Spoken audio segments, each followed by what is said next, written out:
Terraria's endgame is truly difficult. This fact, I feel, is often lost on veteran players of the game, but even in classic mode, the endgame of Terraria is very difficult for new players. The level of difficulty changes a lot and can be quite the rude awakening for someone who is not familiar with what they are about to face. What can make it even worse is that new players often miss many of the features and steps that would help them significantly with this phase of the game, compounding the already high difficulty bar with underpowered gear and equipment. So today, we'll see how my noob friend Travis handles these obstacles, what he learns in the process, and if maybe these challenges prove to be too difficult.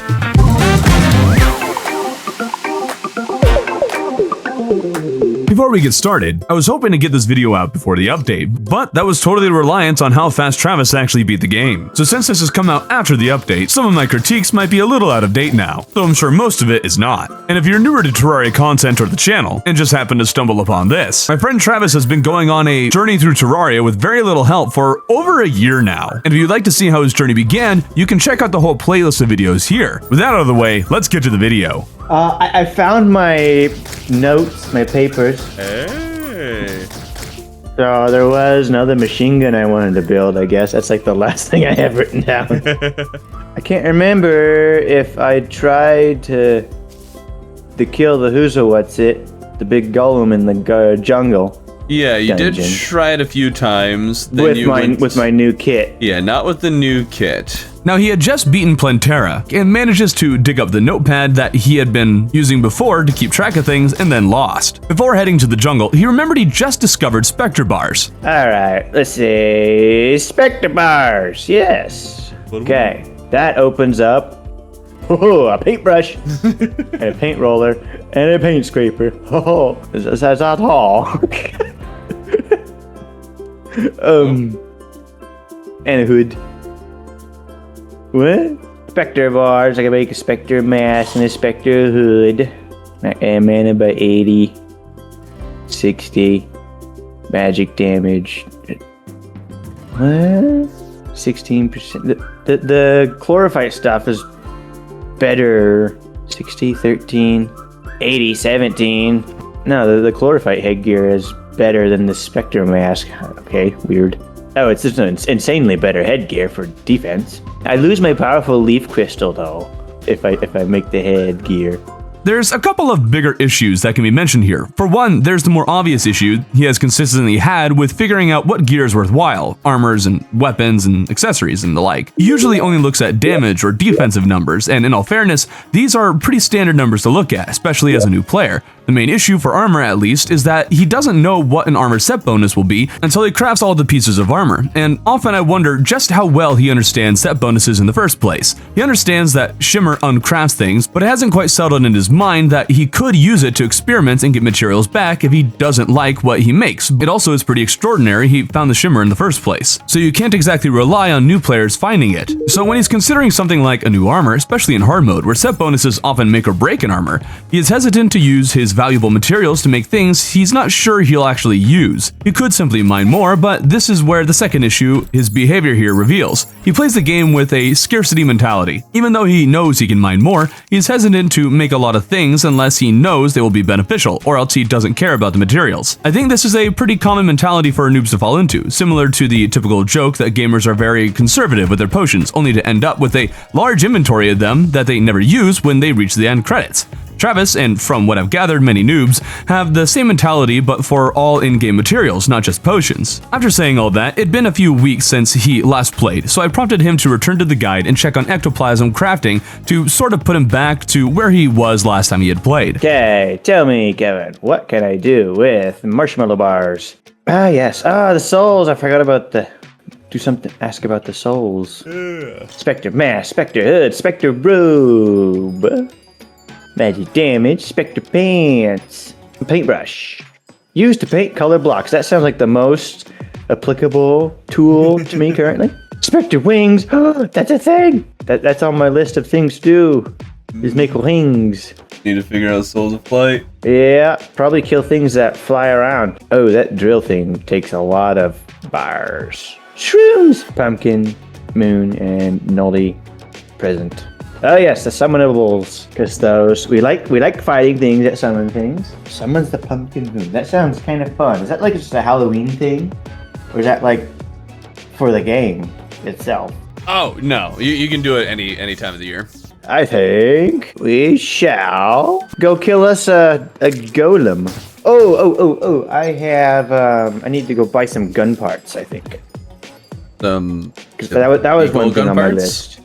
Illegal gun parts. Yeah. I need Souls of Fright for that though, which I don't think we have those, or I might have used them all. Turns out his notes are for how to make the flamethrower. We'll worry about figuring that out later though. For now, we'll go kill a golem. And then go buy some gun parts. Oh, and a corruption key. Oh, I still haven't done anything with those yet. I got 2 of them. Oh yeah, you can check out what those do. I don't remember running into corruption chests in the dungeon yet, or whatever those are. Yeah. Do you think they'd be in the dungeon? Well, that's what it says. Unlock corruption chest in the dungeon. Mm-hmm. Oh, I didn't know that. Cool. I'm kind of surprised that the biome keys say to go to the dungeon, but I'm very happy they do. It'd be very easy for someone to miss those, but it'd also be fair if the game didn't have that in the tooltip and expected you to remember running into a few of those chests in pre-hard mode. I like it how it is, but it'd be similar to him having stumbled upon the jungle temple in pre-hard mode and remembering the key in the door, at least the little symbol for it, all the way until beating Blantera. Oh, and the discount card. I should keep that on me too. Yeah, get discounted price on your illegal gun parts. Exactly. Does my coupon work with this black market contraband? Well, let's go find a golem, kill a golem, and call it a day. Those golem guys sound so cute. Oh. Wah! Wah! Wah! That's the sound of a kid. The lizard guys, yeah. Wah! Let's do this. Yee howdy. Yeehaw! Why do you like me? He did this last time to you. I know. Look at him using his cute little rockets. It is working, I think. I think. He's about halfway down. Yeah. I'm somehow still alive. It's the basilisk. It's the way to go. Basilisk is the way to go, man. Take purple lights of beam fire, little golem guy. Big golem guy. Oh, he's got a decapitated head floating around. You just noticed that. Yeah. Come on, I'm mashing the health button. Oh, they're so close. Oh no. Come on, Travis, survive! Oh! We only barely lost the battle, and in the next one, he did it. I am dying. It is not good. Don't be doing that. I do not like this state of affairs. Ah! Hey! It did! Much did! Woo! Woo! Congratulations! We killed him! Golem has been defeated. Achievement unlocked. Lizardian Idol. Alright. Woo! That wasn't so bad. I got 15 greater healing potions. I got a golem fist. Punches with the force of a golem. Okay. And I got a dangerous pickaxe. It's great that he happened to get the pick saw on the first battle. That's pretty lucky. But also his weapon drop was the Golem Fist, and that's got to be one of the worst boss weapons in the game. I can't use my fist thing because my laser kills it all first. The main question I have, after Golem is defeated, is how the new player is meant to learn of the cultist, as well as the truly intended order of events here. See, once Blantera dies, she points you to the dungeon, but at the same time gives you a key to the jungle temple. If you do the temple first, you'll spot the cultist on the surface, and it's possible you could think that's all that's changed and end up never going below the temple. That I think is not much of a warranted concern, but considering how noobs will tunnel vision onto a boss, it's feasible. If you go to the dungeon first, meanwhile, and explore a bit, and then kill Golem like Travis did, why would you return to the dungeon? Well, assuming you didn't do the moon events, maybe you would return for ectoplasm, or maybe you check the achievements and see the cultist one pointing you there. There are features that point you back to the dungeon, but I wonder if the bouncing back and forth could confuse some players. Before going to the dungeon, he wants the illegal gun parts. Are you telling me? Yes. Ammo, empty bullet, shotgun, mini shark, flintlock, only a little bit of No, not you. Was he up? Who was I talking to? I thought I could buy illegal gun parts from you. Not you. Who do you have beef with? I can't remember. You know, how is a noob meant to learn when illegal gun parts are sold? Travis stumbled upon them once before, but had no money to buy them. Now he knows he sells them, but is questioning his memory because now the arms dealer is not selling them. It's like the game is gaslighting him. It's a fun little detail that they are only sold at night, but for Travis it's, well, gaslighting because he has no reason to think the arms dealer's shop would be different at night. And that's not even considering how other NPCs sometimes have their shops changed depending on the moon phases. But in his search for the gun parts, he did accidentally end up making a different, very important discovery. Spiky bow, tuba, tinkers, rocket boots. Have I not bought rocket boot? What? No. What? Ah! Did I touch that? Oh, it's the touchpad on my laptop. Okay, I bought them. Now you have rocket boots. Okay, I have rocket boots. Let's put them on. Yay. Woohoo. How dost one use? Up. Up. Okay. Dip. Yeah. There we go. We got a double jump in the house. Okay. Where on my notes is the rest of this? Yeah, that was like step one. Down on their notes. Intrepid aglet of wind. Spectre boots and an aglet. The Spectre boots need a rocklet and a Hermes boots. Okay. It's like a 3-step crafting recipe for something. But I still want illegal gun parts. Yeah. And Tony doesn't have them, Tony. Kogi, you sell illegal gun parts, don't you? You look like some sort of black market kind of dude. No? Okay, fine. Pirate. There's a pirate sell them. Bunny can. Okay. Cannonball cannon. No. A pirate doesn't sell illegal gun parts. Oh. Adopt a bunny for your town. Oh. More mounts. Dark horse. White horse. Painted horse. A rideable flamingo. I got a flamingo. Definitely looks like the basket was faster. Oh, definitely. This is like painfully slow. But it's a flamingo. It is a flamingo. I did not find gun parts. No. I don't think people were selling them. I'm confused and... Travis would continue to ponder how to obtain gun parts while I watched this lacewing in desperation, hoping Travis would walk on by and accidentally smack it. At the same time, it's probably for the best he didn't. He'd lock in on that boss that'd sweep the floor with him, and considering how many things he's missed, he likely wouldn't even know what spawned Empress or how to, get her to spawn again. But that's not really his fault. Who would ever learn that lacewings only spawn in the first half of night unless you use the wiki? And I'm sure many people who spawn her accidentally don't even notice the lacewing that they killed. I'm sure somebody has found Empress and wasted many nights searching in vain for this thing too. It's good the boss is optional and all, but it also seems to me that it's unnecessarily difficult to spawn. There could be some bias there though, as I seem to have the single worst luck with lacewings in Terraria, with the Blood Moon, Battle Potion, Water Counter combo giving me a maximum of maybe 5 in a night, with most nights reaping just 1 and occasionally 2. Duke Fishron is in a similar boat. How is a noob meant to figure out truffle worms? There isn't exactly a reason to go to a glowing mushroom in hard mode, and very few noobs I've seen start collecting animals, least of all the ones found underground. Empress, I'd argue, is easier to stumble upon. Both are really fun bosses with good drops, but I can't help but think there's got to be a more obvious way to learn of their existence. I guess I forgot to mention it earlier, but the reason Travis decided to revisit the dungeon was so he could get more ectoplasm and open up the corruption chest. Dungeon. Oh, what is this? Mysterious tablet. Hello, people. Do I talk to you? Lunatic devotee? Mm-hmm. Click it. Hiya! Smack it. Oh, I hit the guy, and now he's upset. Eat my... Oh, he just launched him. Lunatics are not good things. Oh, whoa. Oh, something weird has happened. Lag. Oh, 32,000 something or other. What is it? Have fun. It doesn't say.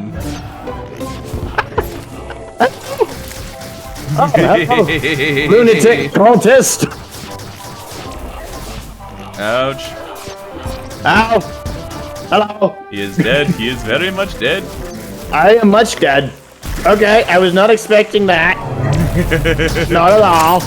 Sure was satisfying just punching those lunatic cultists with my golem fist. Before he returned to the dungeon, he at long last managed to craft lightning boots, but since he's been riding a basilisk this whole time, he actually views them as not being very fast. Guess it was pretty odd timing to make this discovery, but thankfully he didn't write them off and kept the boots on. Whoa! I don't think I need to. There he goes. Once you get running, then it's just zoom, zoom, zoom, zoom, zoom, zoom, zoom, zoom, zoom. Well done. Now I am speedy and flyboy. Bet the basilisk can't fly.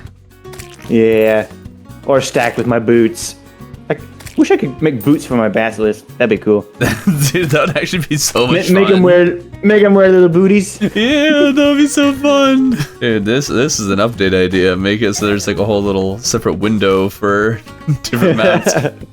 Mount accessories. Yeah, this is like, yes, I would like to mount a laser machine gun and Yeah, right. the booties. Those chickens, they decided to leave. He didn't think much of the cultists being gone, keeping his focus on finding the corruption chest. Die, die, die, die, die, die. Come on. There we go. Oh, we got I'm a dead. hammer. I did. Paladin hammer. 100 melee damage. Sweet. A powerful returning hammer. What does that mean? Whoa, that's really fast. Beep, whoop, whoop. There were a couple chests that I couldn't open before. Because they were like specific kinds of chests. This one needs a different kind of key that I have not seen before. Wow, look at all those guys down there. Holy cow. Hello, gentlemen. Oh, there's a blue chest thing down there. What is it? Don't have that key. Yeah, we're getting close, maybe. We found keys that different kinds of chests. That was the goal. Considering how rare the keys are, I really don't think it's all that important. But one thing that has occurred to me is that it might not be clear where to find the keys for each of these chests, at least not before you get the key. The tundra and jungle ones are probably the most clear, and a person could probably look at those two and piece together that all of the chests are representative of a biome. But if I were to quiz Travis on where he'd find the keys for each of the treasure chests, I think it's likely he wouldn't know where the desert or hallowed ones are at the very least. Did you find anything? Yes. Like this thing? Yes. Big booty. Oh no. That's what it said. Godly Scourge of the Corruptor. A powerful javelin that unleashes tiny eaters. That sounds cool. Ah. The javelin's a throwable thing that looses little dudes that also fly around and kill stuff. That's kind of cool. Oh, paladin! There's a paladin. Hiya! Hiya! I like the loot. I can't tell what's doing all the damage. Everything's just dying. Yeah. Something is working. I'm not sure how impressed he was with the Scourge of the Corruptor. It's one of my favorite weapons, and definitely my favorite biome chest weapon, but since he had a mage build and it's a melee weapon, he definitely seems to view the Shadow Beam Staff as the more valuable option, which in his situation it is, so that's good, but it does have you wondering how valuable he would see a weapon like this and others if he were to do another run. He happened to get a Paladin's Shield on his way out, but after finding the Corruption Key, he didn't have any more reason to hang out down here, so he returned to the surface to fight the cultist. Can I just stand here and watch? No, oh no, my thing just smacked them all. Hello? Lunatic dude? Where are you? There you are. Ow! Oh! You're painful. Wow, you're very loud, noisy, obnoxious little fella. He is. No, I did not mean to push a button. Ah. Whoa, he summoned a little dragon dude. Little. I'm underwater. I am almost dead. Just dodge. I am still almost dead. 10 more seconds and then I can heal. I'm stuck in a puddle. Oh, he does little clone dudes too. That's no cool. Yep. This is I need a bigger monitor. I can't see what's happening. One result of him looking for illegal gun parts earlier was that he talked with the tavern keep again. It reminded him of the existence of the staves he sells, and he learned he can use them when the army isn't active, but also concluded they weren't very strong. I'm still eagerly waiting for him to decide to fight the army again for fun and learn about the new waves, because he did rather enjoy the event, but thus far he hasn't done so. With how poorly he did against the cultist, he's looking at his gear and thinking it needs an overhaul. He's not sure with what or how, but concludes he needs a lot of help. And since defense is the main thing he looks at, he remembered the Spectre mask had a lot more defense and decided to craft full Spectre armor. I'm slightly transparent. Yeah. Cool. Hey, I'm transparent. You're not supposed to see me. Well, no more glowing crystal orb thing. But I have a lot more defense, I think. 7, 18, and 13. 18, 14, and 10. A little bit more defense. Set bonus magic damage done will hurt extra nearby enemies. So it's good for fighting large groups of things. Wait, does the Spectre mask set bonus actually hurt nearby enemies? I thought it was only the target of it. Or maybe it goes for the target and anything near it. Do I not understand how one of my favorite armors works, or is that wording misleading? Meanwhile, Travis is putting together the pieces for the shimmer. I wonder what happens if I throw the chlorophyte into the shimmery pool, if it turns back into chlorophyte. That would be a good deal. Now, Travis didn't have any hollowed bars left, and he wanted to craft a pumpkin medallion, so he decided to fight the Destroyer. The problem is that he still has not used a single magic weapon since he equipped the new armor, and when summoning the boss, he decided to only try new weapons he'd found, none of which are magic ones. He's equipped the best mage armor, but still hasn't even scratched its full potential. Frankly, a noob should and usually does end up doing mixed weapons with melee armor, but for some reason Travis has started focusing on mage armor while not putting any attention to using mage weapons, which is a far worse combo than melee armor with mixed weapons. But after all this time, maybe we've learned that his problem with seeing things has been caused by one obvious reason. I am wearing my glasses, so I can see stuff now. I got my contact punched out of me a couple weeks ago at karate class, so I am punched out of you? Yeah, we were sparring, and one of the guy's gloves brushed my face, and it squeezed the contact out. So yeah, it got punched out of me. You lead such an interesting life, my dude. I have my notes. I have my file cabinet next to my desk, and I have a specific file for Terraria now. Nice. I shouldn't lose them anymore. I have a note that says next time, do it. Please, maybe, Pumpkin Moon. So I need one more Ecto. So I guess we're gonna go to the dungeon and kill some more ghosty dudes. I want to kill the moon first. The pumpkin moon! He is going to kill the moon! And once the moon is dead, the wild will give me whatever I want to get it back. Exactly. And I will be the greatest Terrarian of all time. The moon is a boss in this game, isn't it? I thought it was, reading through the achievements. So we might have to steal or kill the moon. It didn't take long for him to find the one ectoplasm, as you can imagine, but the thing about the dungeon is that there are so many enemies with enough bulk down here that they provide a great training ground for him, and a good place to experiment with weaponry. Okay, now I have the one ecto that we needed. We could go back. I want to keep trying the weapons out for a little bit. What's great is that this provided the opportunity for the Inferno Fork to drop, and since he's experimenting with weapons, he'll probably finally use a mage weapon while having Spectre armor equipped. Inferno Fork. Ooh. That looks fun. Maybe. Oh, that was cool. I shot a fireball and it hit the other guy. Wow, this is cool, because it launches extra bits of a raging inferno or something. It explodes into extra little shots. I figured this would happen when he tried his first mage weapon, that he'd assume it was the weapon and not his armor doing the thing. That's his fault, I think, for not really reading or remembering the set bonus, but we'll see how long it takes for him to realize. For now, he's found a few more weapons. Tactical shotgun. Key brand is a reference to Kingdom Hearts. I'm looks like sure. It. Okay, now let's make a pumpkin thing. All right. To the platform we go. Since moon is in the sky, it might be a good idea. All right, pumpkin moon time. Wave 1. Oh, I was not expecting different waves. Oh, down there too. Ah, they're all over the place. I like these wave-focused stuff. Hello, people. Oh, this is chaos. Oh, we're on wave 4 already. Yeah. Poltergeist splintering and scarecrows. Travis actually had a good setup for the moon. The Inferno Fork and Shadow Beam Staff with Spectre Armor, especially in Classic mode, can shred the Pumpkin Moon. Of course, that relies on him using them effectively, which he largely didn't, but that's fine. I wasn't sure myself if moon events would scale in Classic mode. I don't think so, but I definitely took down a lot of enemies myself. The hardest part about this kind of stuff is just seeing what's going on. Yeah. There's just so much information on the screen. That's probably the hardest part about this game, is actually just recognizing stuff and just noticing what's going on.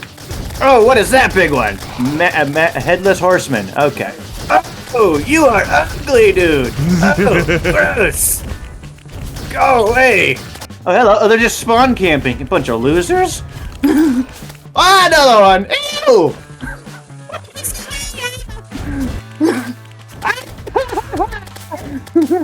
Wave 7. Only 2% of the way through. Ah, spawn campers.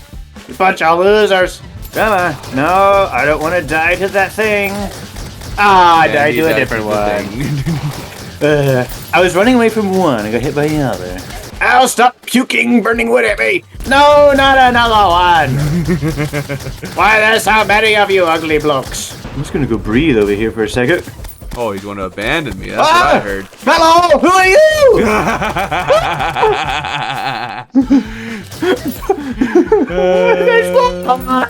He saw Pumpkin so very briefly, never even got the chance to fight him. I'm kind of surprised we didn't get all that far in the Pumpkin Moon event on Classic mode, but I guess we did lose about a quarter of the night having started the moon a bit later. What's really sad about it is that in Classic mode, there's nothing for the Morning Woods to drop, so the event is pretty much pointless unless you kill a pumpkin or want a spooky wood armor, but no wooden armor has been good in the past, so I doubt he'll check, and summoner armor wouldn't be good for him anyways. Okay. Alright, fun stuff out of the way. I have Frost Moon on the list too, and then I have Wings. Wings is a pretty significant achievement, it seems like. But I needed 20 souls of flight, so I need to go find them. But I have new tools and weapons, which I don't think I've used on Spooky Scary Cultist Man. So let's go. I'm gonna see what I have for potions and foods. Do I have anything? Allows the control of gravity. I don't think I've tried one of the gravity potions before. What? What?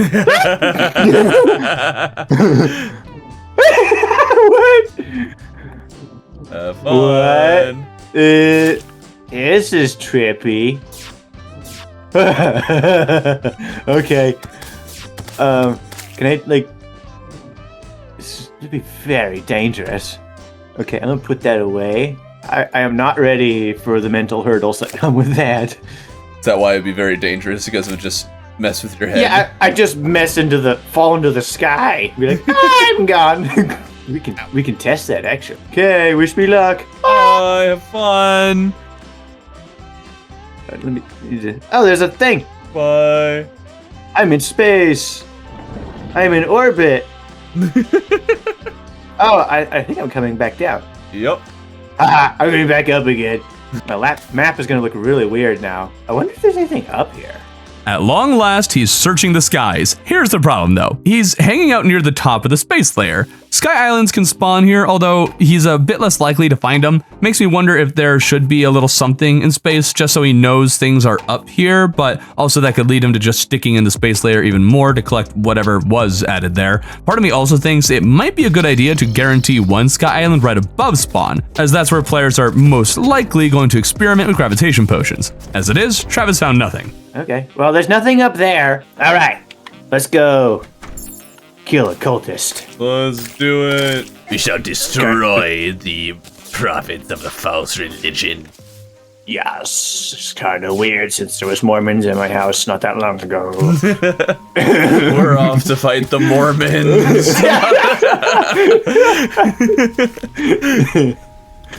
Hopefully they never see this. Just the Mormons at your door just so happen to be fans of the channel. And Right? Hello, people. How are you? Pylon! And another one. Well, it's not working. Hello?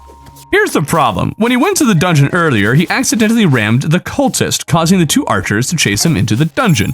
But of course, he didn't notice that, because the archers are very, very slow and bad at chasing people. This has happened to me plenty of times, and I'm sure it could be quite confusing for a new player. After all, why would you think that the archers traveled into the dungeon? Maybe they need to be restricted, so not give chase down here or something. I mean, heck, it's annoying as a veteran of the game as well when these guys wander down deep into the dungeon. After letting him think about it for a second, I decided I'd just show him what had happened. Did you fall down a hole?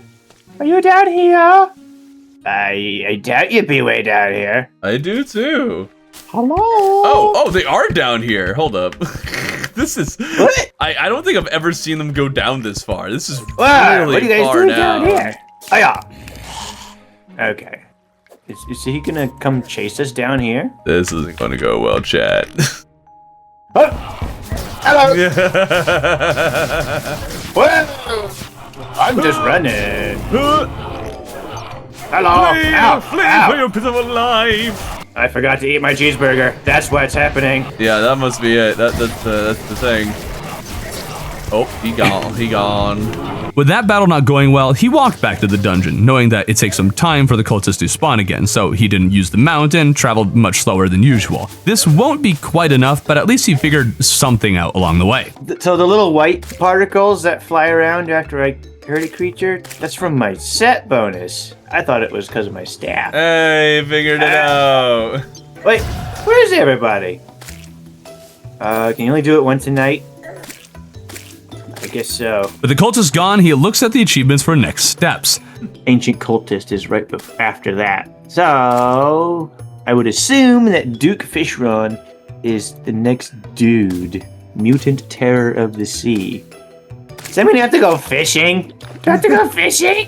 I love Core that game answer, 'cause- mechanic and fishing. Now, I've been wanting Terraria to have another hint or two in the game that points the player to the Sky Islands for a while now. The on-screen tip they have is pretty clear, but who's to say that'll ever be seen? Little did I know, there was another place that hints towards these islands, and it was in the most unlikely of places. Bartwood's you as the official Westland errand monkey.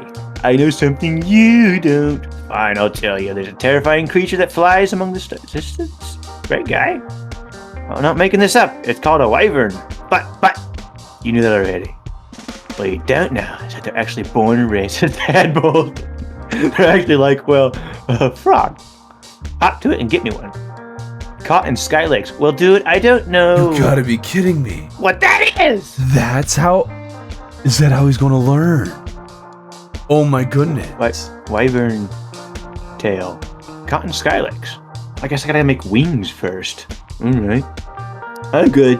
Now fetch me a fish. Are you kidding me? Travis, you just got a gravitation okay. Well, it potion. seems like the progression is get wings, You don't... go get a tadpole, No! and then Other order! do Travis! No! that. What am I going to do with this guy? Ah! Now you know there are these things called Sky Lakes. Just use the gravitation potion from earlier. I guess it makes some sense to assume that you need wings to fly to the Sky Islands. But Travis, you already know there's another way. I could just like do the long haul and just gravitation my potion my whole way across the top to see if I could find a thing. Oh, please do that, Travis. Please do that. Please do I that. did. There was a bird or something that I did fight up there. Or my minions did as I was falling up. Come on, do it. Man, I wish there was another way to fly. Or I could just build a sky bridge. That'd take a while, because I'm slow at building. I might do the gravitation thing and just fall across the sky. Try it out. Well, let's try this theory out then. What? Whee! Oh, bird! Bird! Birdies. Oh no. Good luck. Oh, he got it. Ah! I feel accomplished. That was pretty good. Oh! I found the thing! At long last, Travis has found a sky island. The only issue, as I see it, is that he found a sky lake first, and a sky lake is what he was looking for, so there's a pretty high chance he'll never search the rest of the skies because he found what he, needed. But I guess we'll see. Look, there's a dragon in the background. You gonna drop some souls of flight for me? Should I just farm you for a few hours? Oh my goodness, he has it down, and he doesn't even know it's a more real of them. mob. They keep coming. He has no idea, and he knows exactly. My only concern then is wyvern spawns. They can be notoriously rare, and for a new player, if they go to the sky accidentally and don't see one for a while, they may struggle to figure out where souls of flight come from. My only resolution to this would be to make a more clear indicator that wyverns can spawn up here from the guide or something, because increasing wyvern spawns isn't something anybody wants. All right, let's figure out a fishing pole. Fisher of souls. Requires bait. He left before the first wyvern appeared, but he would soon return. He already got worms from a few can of worms he'd collected. The can of worms are a great design choice now that I think about it, because they give the new player easy access to bait for fishing. As for how they are meant to figure out catching critters, I'm not sure. Maybe seeing worms on the ground clues them into the fact that they can be caught because they have them for bait from the can of worms, but they need to be very intentionally reading the items the merchant sells, and if Travis has taught me anything, trusting the noob to carefully read what every item an NPC sells is a bit too much trust, and it's fair for a noob to skim because the vast majority of what NPCs do sell isn't exactly that helpful. I threw it. Oh. Let's see what it does. Blip, blip, blip. It bubbled. Ah! What are you? Ah! What was that? That was cool. What is it? A wyvern. It is a wyvern. Ah! Eat my fire. Ow, you hurt pretty good. Luckily for Travis, he happens to have one of the single best weapon armor combos possible for taking down worm-type enemies. Souls of flight! I got him! He ended up killing plenty of wyverns while he tried to fish. It took a much longer time than I'd have thought for him to figure out how to actually catch fish. I chalk that up to his own confusion, but what's not his fault is not understanding that it's already too late for him to catch the wyvern tail. He has no idea when the quest resets, and that he's totally wasting his time. Maybe the angler should say today's quest or something like that to give a clue to the fact that the quests have a limited time frame, although Travis, ever the lucky one, would just so happen to not quite be wasting his time after all. I got an anglefish. Wait, that's not a tadpole. It's a quest item. I guess I'm needed for a different quest? You gotta be kidding. That doesn't make sense. He just so happened to get the one other Sky Lake fishing quest. And it's not using worms. But because it wasn't the quest he was given, he doesn't realize it's what he's supposed to submit. My eyeballs are pretty good at keeping Oh my goodness. Because it wasn't the fish he was told to get, he assumed it would be for a future quest, and so he never turned in the angelfish. Eventually, he gave up on the fishing and decided to craft some wings, and once again, I'm going to scream. Kevin, tell me about Souls of Flight. I can make a hoverboard. That's what I need. Shroomy bars. Shroomite bars. I bet I can make those with mushrooms or something. Spectre wings, flight and slow fall. Yep, that's what's on my menu. Oh, so there's different variations. Okay, I can have beetle wings, or spectre wings, or spooky wings, or tattered fairy wings. That takes 99 pixie dust. Why do those take multiple? Why do those? Takes a lot of souls. Angel wings. Are some of these better than others? Well, I assume these ones are better because they have cool, bigger, more advanced crafting recipes. The rest of these is just whatever flavor thing.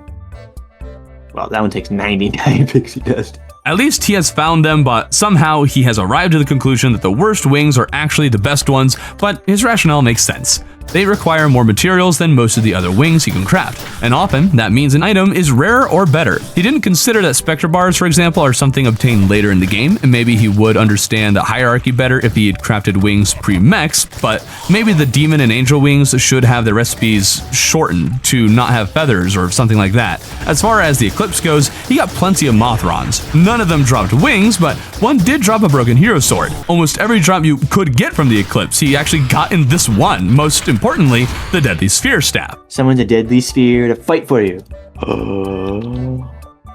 Ha! Whoa! How much damage does that compare? 44 versus 25 versus 42. It's better than my eyeballs. At long last, he crafted some wings. Things are really starting to look up for Travis. Tell me about Broken Hero Sword. What? Seriously, this is what the Broken Hero Sword's used for? Damn it, toilet. Or I can make a Terra Blade with True Excalibur and True Night Edge. That's not that overpowered. Okay.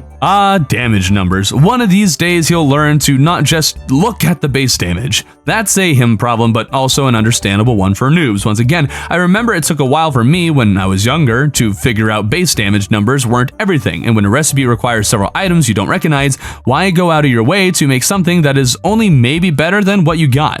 It's just too bad he came to this conclusion about one of the best weapons he could ask for. He gave the cultist another try, and thanks to the Inferno Fork, he can melt the dragon when it spawns. He's kind of figuring out that he needs to hit the right clone, and his wings help him dodge a bit more, but he's still got a long ways to go before he will defeat this thing. But with the cultist gone, he goes fishing again in search for the wyvern tail. He's still figuring out the basics of how it works though. I don't know if I'm fishing correctly. I'm just waiting for the bobber to bounce and then I reel it in. Somehow just making it work. I still don't understand the mechanics of fishing. Okay. I got another one. That's 3 times in a row. Oh. Well, the hook broke. It's back. Makes you think the hook broke. Well, the hook didn't come back. It was just a string. Oh. Because if I reel it in like that, the hook comes with it. Wow, he's perceptive. I have my face like 6 inches from the screen so I can see what's going on. So detail-oriented right now because I don't know what I'm doing. If he had been that detail-oriented towards everything else, he'd have had a much easier time with the game, but it's much harder to be that detailed focused when you're doing anything other than fishing. The benefit here is he's literally doing nothing but watching the bobber move, while being out in the world requires scanning the screen and dealing with enemies and all that. Because I would assume I would catch something other than fish. Maybe there's other lakes to fish out of. What if I fished out of the shimmery water bits? Well, I do have an angelfish. It's a quest item, so I might talk to Fisher Dude about that. I got cobalt bars from the crate. That's something different. Okay, I'm gonna go talk to Kevin and a Fisher Dude. Oh, another island with grass on it. Oh. Right above us. Oh, we feel like we're having fun. Sometimes we have connection issues while playing. Yeah, I'm only 1,600 meters away. Feet. This game is in the Imperial system. Yeah. Oh, it's American. It's an American game. Not European.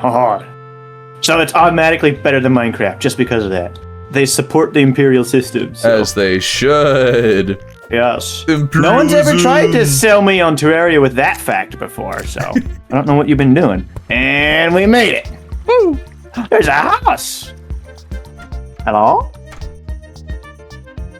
Anybody home? What is this? A chest with a spiked and lucky horseshoe. Negates fall damage. I haven't seen that one yet. At long last, he found himself a sky island with actual loot. It's just too bad it's during the endgame where the loot is largely irrelevant to him. We found more islands. Let's go find more as we go to Kevin. We found another one.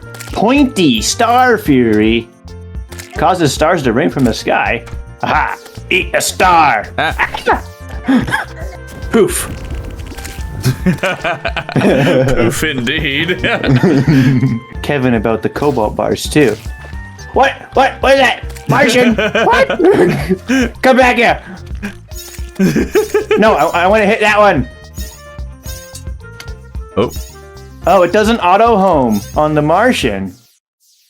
Oh, the Martians are invading. Great. I don't know if me being that close was what caused the Martians to spawn. Maybe if I wasn't there, they wouldn't have spawned, but that's fine. He likes events anyways and was intending on being near the thing. Oh, there they are. Hello. Chainsaw's the first Martian in the face. Welcome to America. And I learned it's America because we use the Imperial system. Oh, they're adorable. Listen to them. Oh. This house is actually doing pretty good at being a little fortress. Yep. There's like 6 different... What is this? What are you? Say hello to the mothership. Oh, that did good damage, though. He's going for the chainsaw against a giant saucer. What are you doing? I didn't close. Taste my chainsaw. Ow. Ow. I think the chainsaw isn't going too well for you. There's another one. Hey, this is my world. Take me to your leader. I am the leader. I might not know what's going on, but I'm the leader. I mean, that makes you pretty much the same as most of the other leaders we have, so. We're going to hit it. Oh, there we go. There he goes. There's some damage. Come on, Travis. You almost got it. Come on. Oh. Chainsaw time. Hey, you got one. And there's another one. Another. Okay. I love this platform, though. You got it. Just don't die. Just don't die. Oh, and he died. What did I tell you to do, Travis? Sorry, I don't listen. I don't listen very well at all. Still going. There's another one. Oh, wow. They're really persistent, aren't they? They are. I want to just stay in my house. It keeps the rockets away. That's true. Just not the big laser. No. I don't know how to deal with the tractor beam, though. What did I get? I got a superior influx waiver. What do I get to be exempt from if it's a waiver? Oh, almost. Hey, got another one. Nice. Give me those. No, I almost had the hearts. Cosmic car key. Mm-hmm. I can get rideable. That is flying mounts. Very cool. You got a flying mount. If there were 2 drops that would be best for Travis, it was these 2, the Influx Waiver and Cosmic Car Key. The laser machine gun would be nice as a mage user, but I honestly think he wouldn't end up using the thing hardly at all, while the Influx Waiver might see a bit more use. The flying mount, however, is easily going to be the best item for him, and if he uses it against the bosses, then maybe he won't need an arena after all. What? It's a sword and a projectile. Does projectile hit hard too? With a number of new drops and items discovered and Martians defeated, we make our way to Kevin, where Travis and I both learn the saucer is just as fast as the basilisk, which I'm fairly sure will mean Travis will definitely hold on to the saucer now. I have a fish for you. No, not that. Eater of plankton. No. Different one. I want a different one. Capture it and bring it to me and prove you're not a wuss. Well, I got you an angelfish. Do you want an angelfish? No, okay, fine. As predicted, he was confused by the fact that he couldn't give the angler his quest fish. Makes me wonder if you should be allowed to turn in any quest fish you have on hand. It's not like you can catch one unless it's the current quest fish anyways, but I guess there are ways, to catch a whole bunch of one quest fish, and that could be problematic. A small change to tell the player about the daily changes to the quest fish, though, would be quite helpful, I think. Kobold required a little teaching. He was fascinated by the gear because Kobold was a new bar to him, so he wondered if it might be better. Looking at the stats, he figured out that they were not, and I decided to explain to him what was going on and why he didn't see Kobold before. It adds to the conversation I've had before about how the ore differences can be confusing, even if it's not always something that's encountered, and the confusion is often resolved without much pain, since anyone can tell that the ore isn't going to be helpful by looking at the stat numbers, at least if you get to a certain point of progression. Although I have also spoken about how that very act is resulting in Travis skipping on weapons and armor that are actually good. He learns about balloons and actually makes quite the observation. Okay, what's this? Bundle of horseshoe balloons. Quadruple jump? Quadruple jump, that sounds a bit broken. The only other interesting thing he learned was the existence of the Zenith. Didn't act very interested in making it simply because he didn't know what almost any of the swords were, but it's cool that he knows it exists. So what is better between these two? The key brand has a little bit more damage, much more critical strike stance. Better not back. Okay, definitely better all the way around. Except for range, Travis. I have more weapons chest outside, I think. Range! Maybe. Possibly. Barely. Put that away, that away. No! No, stop. Chainsaw's no. fun. Oh, you hurt me. Oh, It does a lot of damage, though, too. Oh, you hurt me so much.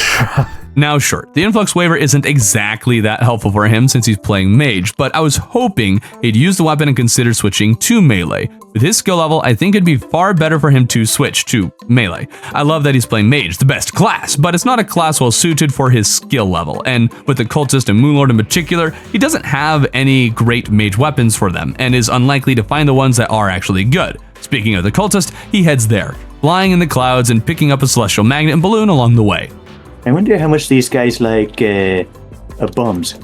Oh no. Oh no. Ah! You provoked him? Hello, ugly sir. Have a taste of my firepower. He's flying too! Auto homing. Take that.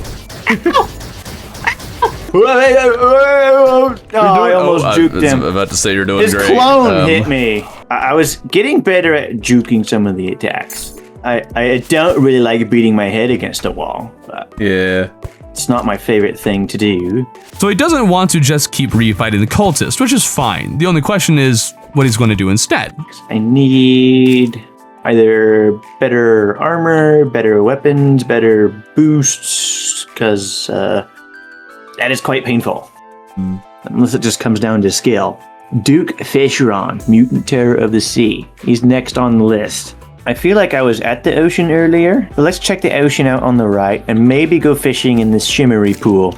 So he fished in the shimmer and then made his way over to the ocean where he explored around the water in search for something that would spawn Duke Fishron, but of course had no luck. He actually fished for a little bit during the blood moon purely out of curiosity if he needed to fish for something or if there were new fish here. Sadly, he didn't get any blood moon enemies, but it's unlikely he'd beat any of them anyways. I don't know what there is to gain from fishing other than fish. He gained another from the ocean and so kept theorizing about things he could do to improve his power and progress the game. Let's talk to Kevin and Iris, I think her name is. She told me that the world was hollowed a little bit. Like it felt like I was making progress. So I'm wondering if she's some sort of progress tracker. I think the idea is to remove corruption from the game, which I still don't know how to do that. I assumed it was by beating bosses, but I haven't seen much progress in that direction. Okay, status. Westland is 13% hollow, 31% corrupt. I have a lot of work to do. How do I do that? Purification powder cleanses the evil. Have I not seen that before? What? Let's see how it does. So I bought some.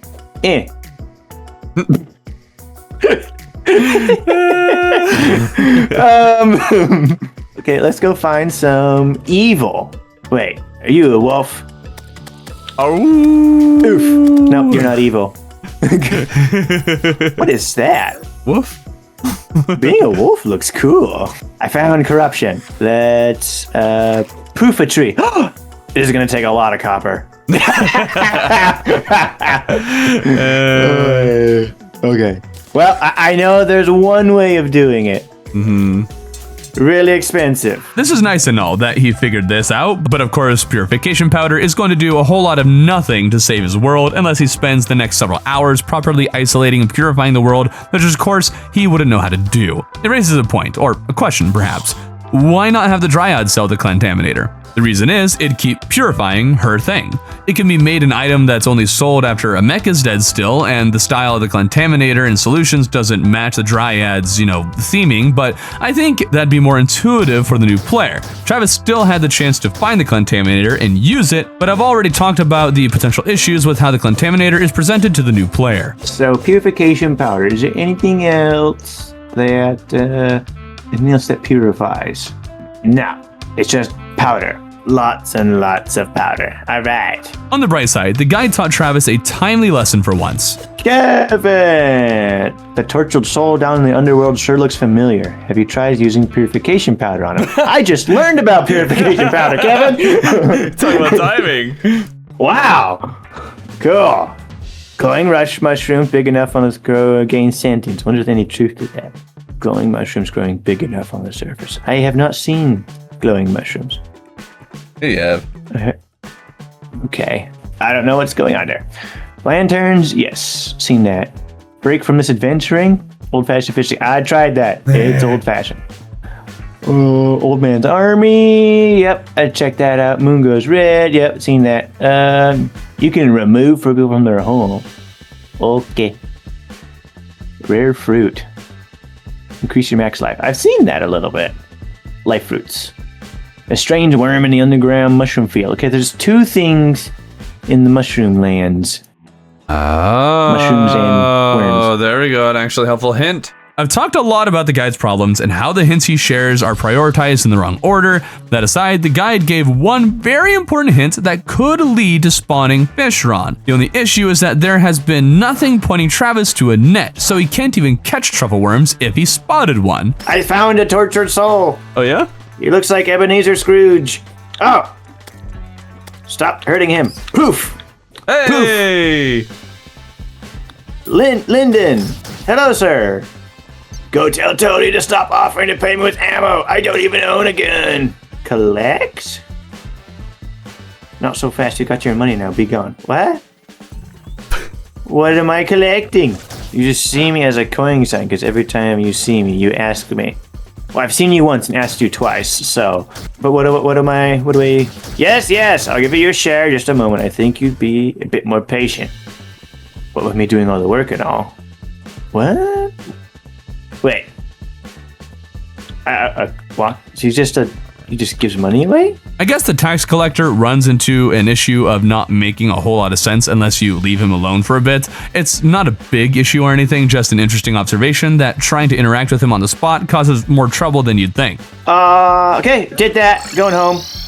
Mushrooms. If I were a mushroom, where was I be? This looks like chainsaw time. What are you looking for while you're here? Are these just mushrooms? Yeah. Okay. What? I forget what Kevin was telling me about mushrooms. I thought it was important, because Kevin tells me only important stuff. You mentioned 2 things. Yeah, one of them was a worm. Right. There was a worm that you could use for fishing, I assume. Okay, well now I have 81 mushrooms. That should be useful. And some Souls of Night and Souls of Light, which I can't remember if I have those, so let's go home and check. I'm not really surprised he missed the truffle worms, though it's possible he did and just didn't think twice about them.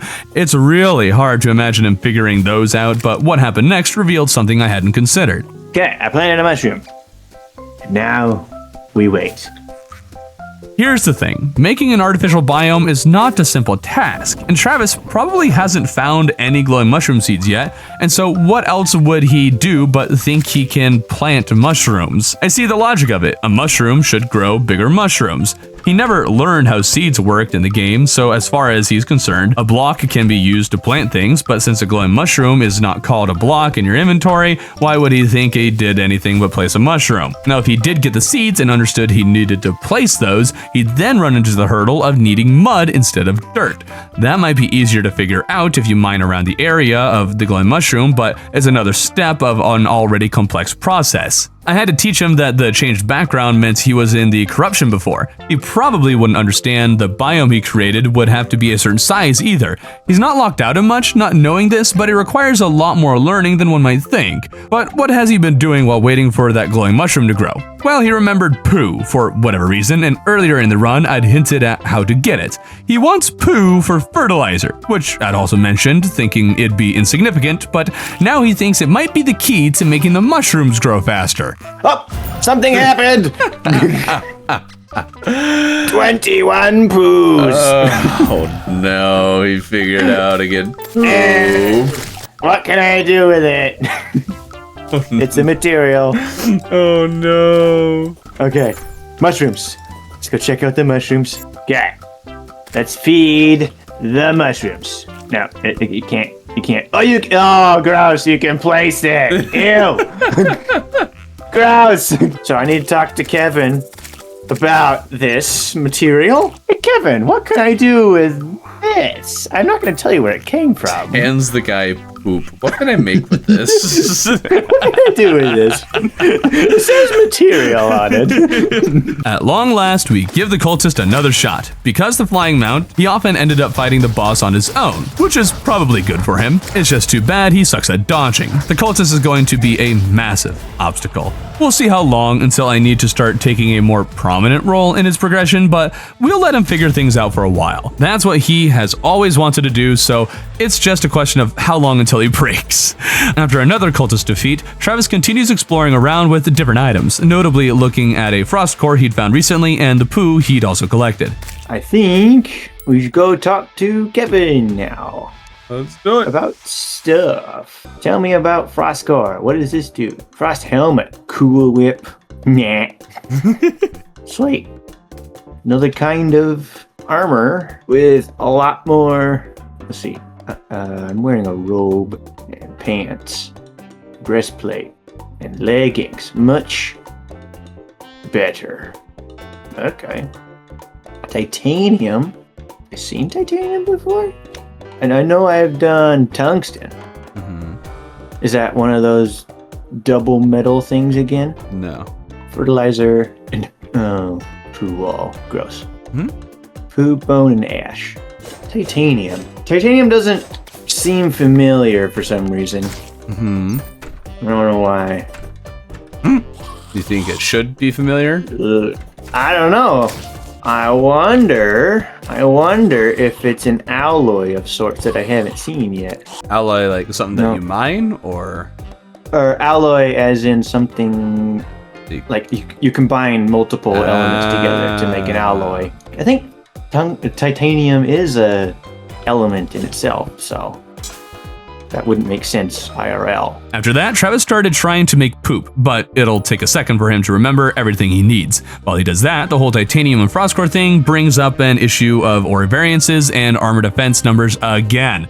Now, part of this is Travis's fault again. He saw the duplicate armors, but only clicked on the ones that happen to say titanium. Now, in all fairness to him, I'm not sure why you'd click on the duplicate recipes in the first place. If he had seen the others were made with adventite, maybe he would have put the pieces together faster. As it is, I think the frostcore also plays a part in him thinking that frost armor is better than his specter armor because he has no idea where in progression a frost core is supposed to drop. All he sees are the higher defense numbers and draws assumptions. It still baffles me that he ended up with specter armor in the first place, but to prevent him from going on a many hour-long hunt for ore and armor that will not improve his situation, I stepped in. But that didn't stop him from making fertilizer.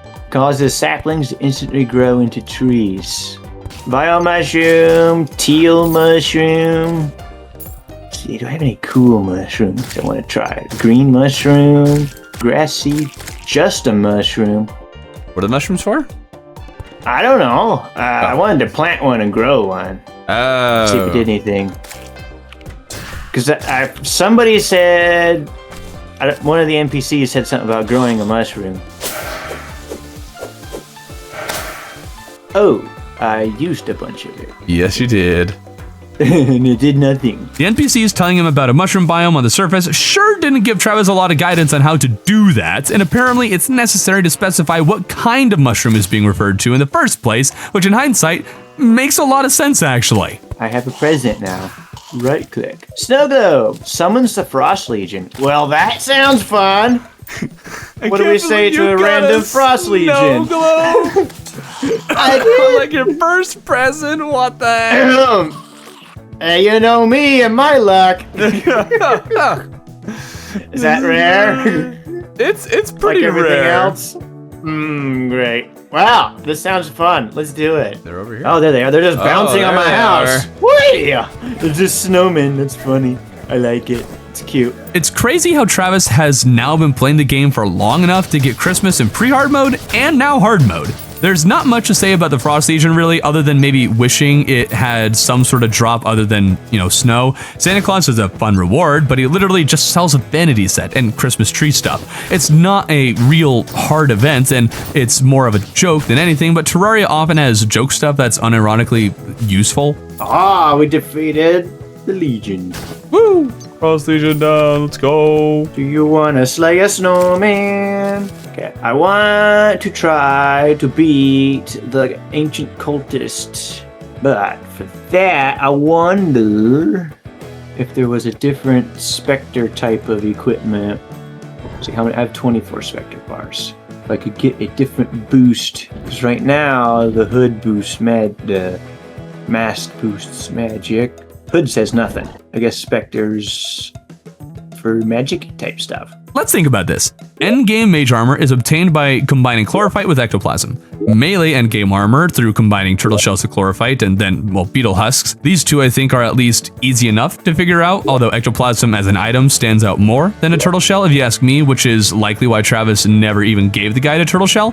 Endgame summoner armor is either purchased from the witch doctor or crafted from spooky wood after the pumpkin moon. Personally, I find that the mage and melee armors are the most likely armors a noob is going to find and craft. Summoner is a big maybe, but what I find most curious is that the endgame ranger armor, Shroomite, is far and away the most difficult armor for a noob to craft due to the complexity of creating an artificial glowing mushroom biome on the surface.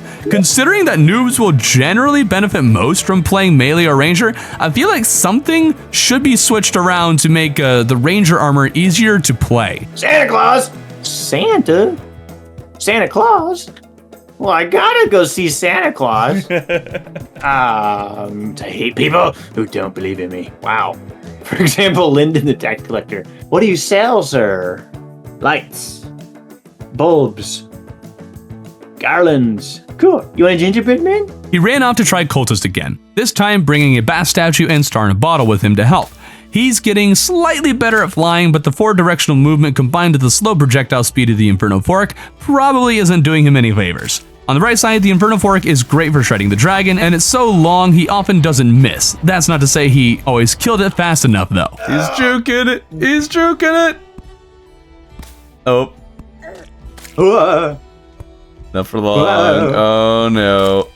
Oh no. Hang in there. I'm just going in circles. I'm so happy I fought the UFOs. Oh, my arm's cramping. He still has a long way to go, but is at least becoming better at dodging. Right now, he's trying to think of how to increase his damage, which has led him to re-examining his accessories. Ultimately, he's at the point he kinda just needs to get good, but figuring out how to better optimize himself is a good lesson to learn. What if I reforge just a lot of my equipment and try to get a bunch of stuff? That sounds expensive, but it'll boost the stats. Oh, one thing I could do is go find some more life fruit. That might not be a bad idea. Let's die one more time to the cultists and then do that. Who did the reforging? Zon. Alright, let us see what we can do. Okay, so what should I try first? I don't really have any negative stubs. Melee speed. Don't do too much melee, so wow, 21 gold. Wow. Okay, well, let's do this one. Charm of Myths. What do you got? Defense. That's okay. Let's do melee speed. I don't care much about that one. Damage. Sure. I don't really know what I'm re-rolling for. What can I do with you? Ew. I want... No. Ah. Oh no. There we go. Oof. Speed. Sure. It's crazy how on the accessories he got 2 of the best reforges on his first try. Would have probably been better for him to have gotten that good of luck on the weapon reforges though, as the ones he landed on won't help that much. Reforging sucks in a normal run because of how much it costs, but I can imagine it being far worse for a new person who has no idea just how good a reforge can or cannot be. They likely will spend less money and settle for the first somewhat good reforge they get like Travis did, but I do wonder if a little menu for the goblin that shows you all of an item's potential reforges would be a good idea. Okay, well, let's go top up on life crystals. I think I need 3 more. Travis had already forgotten what life fruit looked like. I ended up finding 2 or 3 he needed, but let him find the final one on his own while collecting life fruit for myself. Still considering ways to get stronger, Travis thinks about the moon events and actually nails how they work. Do you get like better loot the later in a wave you go, like a summonable type thing? Like say we got to 15th level of the frost moon, which I mean if the pumpkin moon's anything to go by, it gets more difficult. He's been looking at the achievements on and off for guidance as well, though at this point there is not much. That said, he kept going back to the one about the Old One's army that I've been hoping he'd find since discovering he loved the army. The strongest forces Old Man's army can muster. I thought we've done that, but I was worried he wouldn't get upgraded sentries or would forget they exist, but thankfully that was not the case, and needing to buy another crystal gave him a chance to check out the updated shop. let's do a flame burst. Sure. Okay.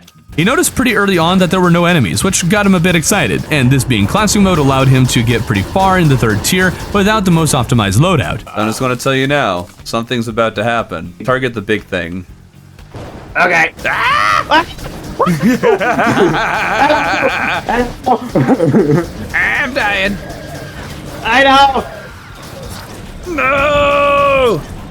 Oh, We came pretty close to clearing the 3rd tier on the first try, and a Betsy drop could have been really great for Travis. But alas, it was not meant to be, and he didn't try it again for some reason. Whoa, that guy's nuts. Wow, that was cool. And here I thought the Old Man's army was done. He gave the cultist another go though after this, but this time elected to not use the saucer mount, relying on his wings instead. Surprisingly, he actually did better than the last few times, getting the cultist almost halfway. Not yet. Not ready yet. Didn't feel like we made much progress that time. Still missing something. After many failures and having run out of options he knows he can exhaust, he came to a standstill. Cultist I knew would be a pretty tough obstacle to clear, and since encountering him, I let Travis know I'd give him advice whenever he wanted, and this was the point he asked for some. What I did was point him to turtle armor. Being able to better survive hits I think will be immense for him. I also helped him choose some new accessories using what he already has, but didn't tell him outright what to use, just which ones could be useful. Same for weapons. He even brought these accessories to Kevin after seeing they were materials, but he didn't recognize any of the materials he needed to upgrade them, and so he didn't. Those should be good changes for Travis, but he decided to make another change that I wouldn't have recommended. I want my basilisk back. The UFO is just too slow for me. The UFO's the same speed as the basilisk, isn't it? It feels sluggish. I It's don't know the why. same. Is it the same? Oh, it is the same. Yeah. Oh, I just felt more in control with the I guess basilisk. the basilisk, Okay. the jumping is a little bit different. It'll probably Right. turn a lot faster. Yeah, because this has quite a bit of trying to jiggle back and forth. It chugs quite a bit. Okay, I'm gonna put the UFO back. I like the basilisk. He gave the cultist another go, but one thing I hadn't considered was that he'd grown so accustomed to the weapons he was using as mage that he defaulted to using them again, despite having changed his armor. He might survive a little better, but the damage will be so significantly less so as to negate any benefit that the armor could provide. Well, he stayed lower this time. I was worried that he was just be up in the sky Oh, and be very yeah. difficult to hit. But that's because I was in the sky last time. And even when he did use a melee weapon, he used the key brand. Not necessarily a terrible weapon, but with it being true melee, it's not the best choice for him. The battle ended with Travis not having improved upon his previous battles at all, but he had grown accustomed to a different playstyle, something I hadn't fully considered. I figured the new loadout alone would be enough, but he's now mismatchy with his weapons and unfamiliar with how to use the tank.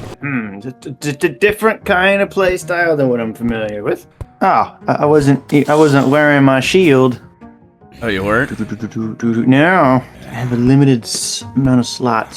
So if I was riding my basilisk, I don't need to fly. I'm actually quite proud of him for figuring this out, as it took me a while to realize there's no point in using mobility accessories if you're riding a mount. This is huge for him. But not too huge because he ended up using those extra slots to buff his ranger damage, with the chlorophyte shot bow being his only ranger weapon, and he often didn't even use it. Did a lot of research last time and only using half of it. So, try it again. My goal for today is to kill this guy. And we're back. We killed him already. Left waiting for the cultist, he had a realization I'd been waiting for. The damage on the waiver is almost as good as the key brand. Though it has much less crit chance. But it also has a projectile type thingy. We're gonna go say hi to the people. And then go back. Kevin, anything cool going on? I'm a free spirit. I just like so many people being close to me. Cynthia the steampunker rubs me the wrong way. Maybe it's the weird clothing. I'm quite fond of Robin the zoologist. Is this like some sort of strange combination of how to organize people. Like you want to organize the housing so that Kevin and Robin are in one area away from Cynthia. That sounds like a lot of work. Happiness is a mechanic I never think a noob would learn or understand. Travis happened to accidentally create the condition to purchase a forest in Hollow Pylon, but that's it.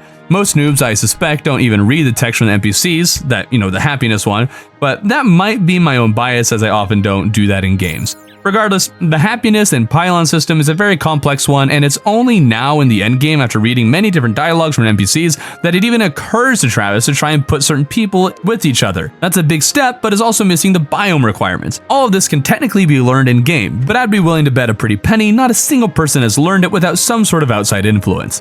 I explained the system to Travis a bit, but also discouraged him from engaging with its mechanic, considering how most of his world is already corrupted. Well, I was just thinking about it. It's like reading through the people's happiness stuffs and just charting out, okay, who goes where, with what do they like? Yeah.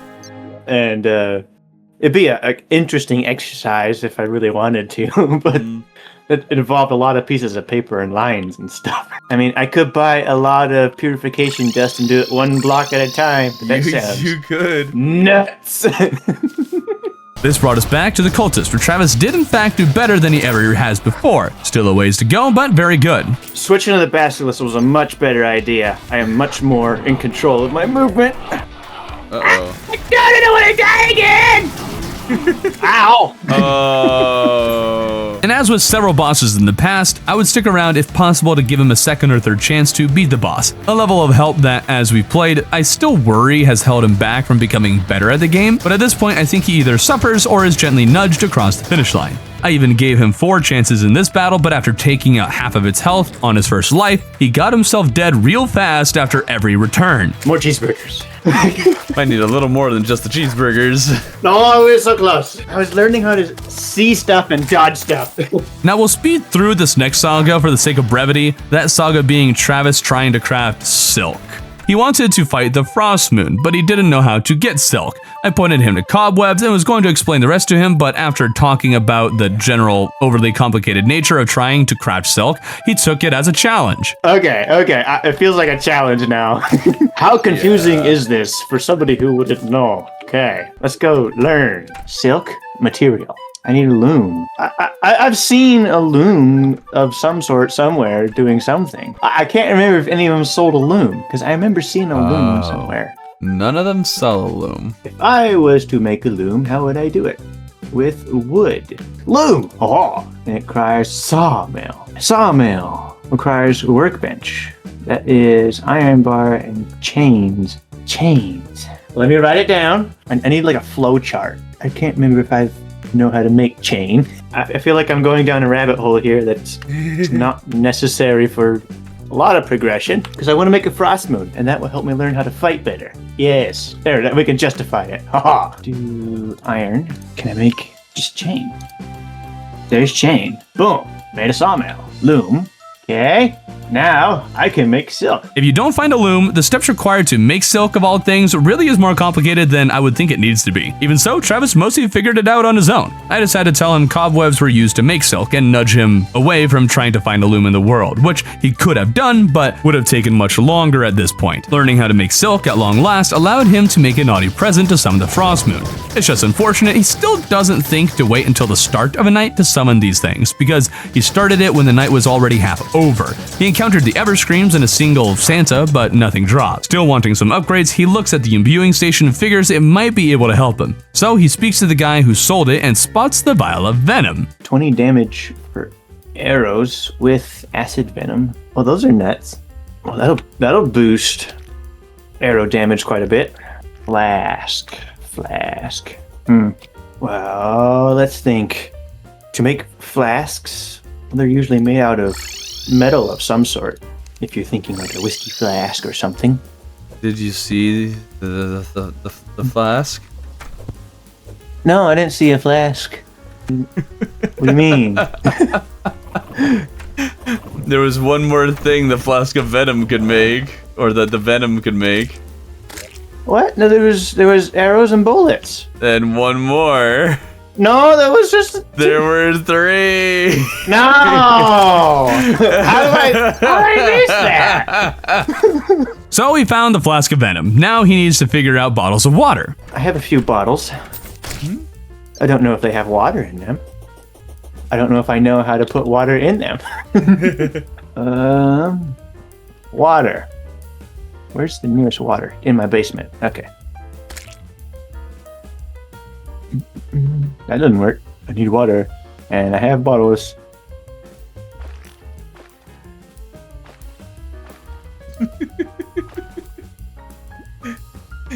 Not that either.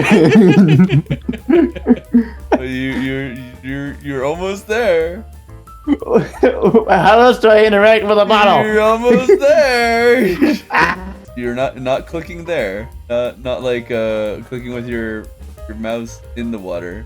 That places the bottle. What you want to do is make a bottle of water. But I need. How do I need a workbench No. next to a pool of water? You're having too much fun trying to watch me fill up a water bottle.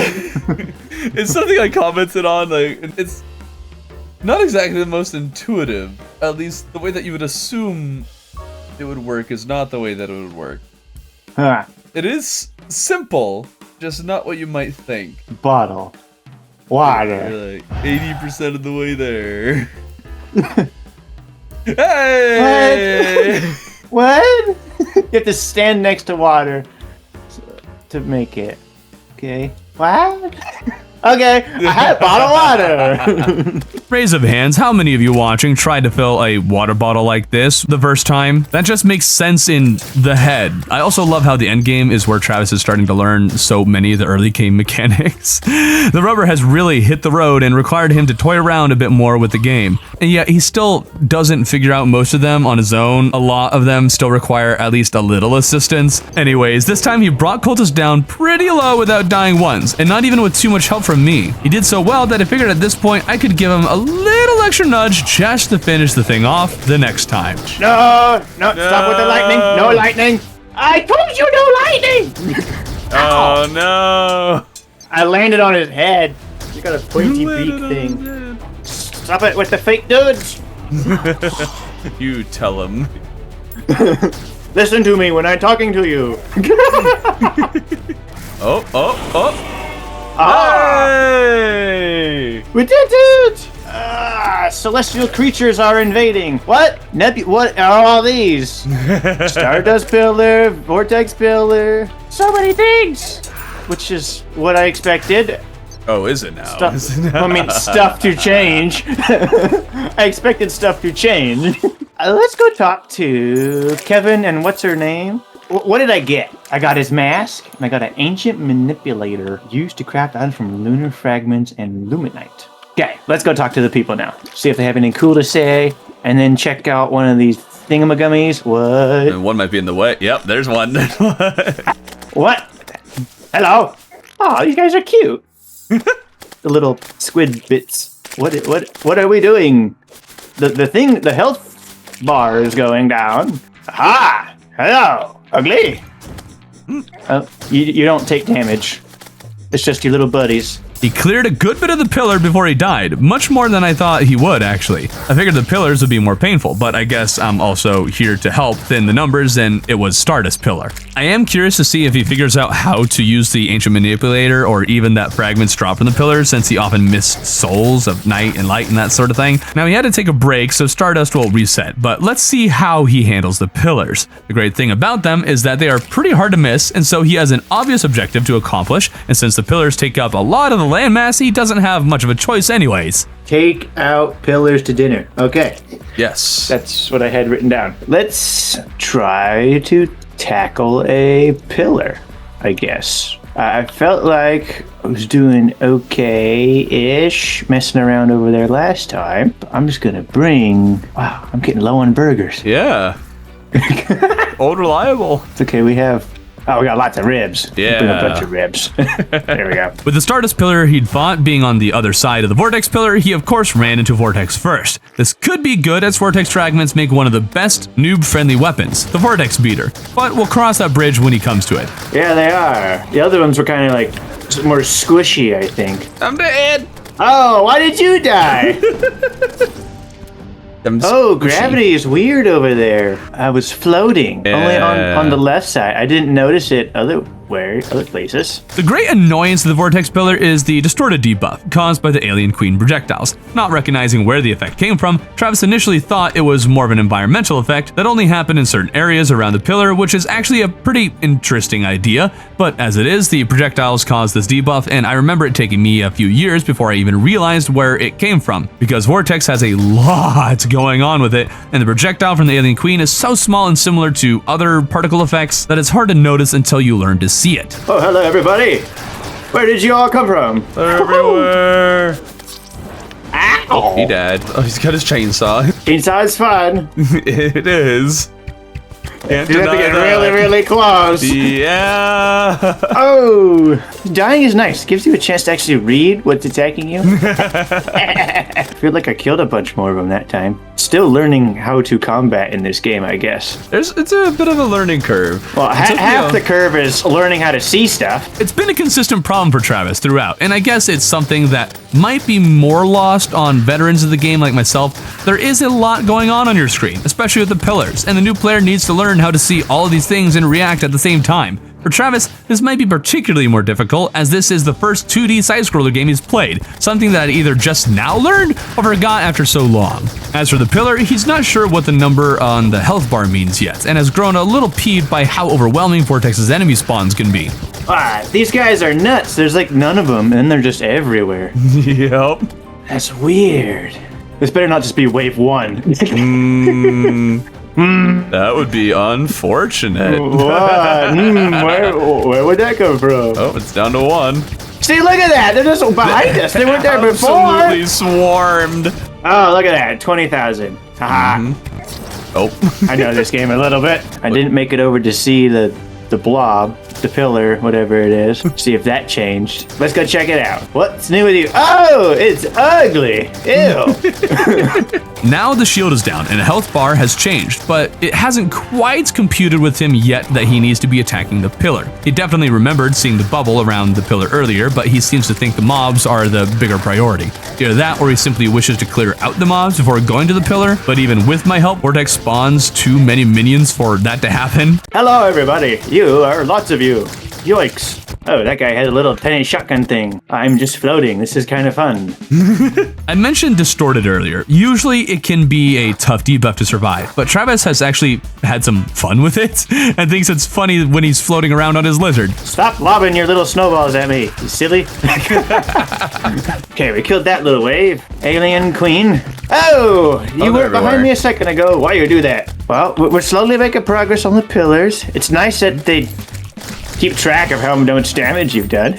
You don't have to do it all in one go. He nearly finished the pillar, and I was trying to wait for him to, get the finishing blow, but then I was being chased by an entire hive of alien queens and accidentally finished it myself. Oh, my mind goes numb. I accidentally hit the rest of the... Oh, hello, everybody. I was running away from all those guys and accidentally hit it. I still don't understand the levitating effect. My mind goes numb. What does that mean? Oh, what are those? Must have got that second wave of pillar. What did I get? 25 vortex fragments. Oh, Kevin! Thankfully, Travis has become quite accustomed to rushing off to the guide whenever he gets something new, and after having missed things before, he is putting more effort into looking at every possible recipe. Okay, let's make sure I read all of this correctly, because I miss crafting recipe things. Okay, vortex bricks, lunar hook, solar. You can make solar fragments with vortex fragments. Strange. Vortex monolith. It's a vanity item.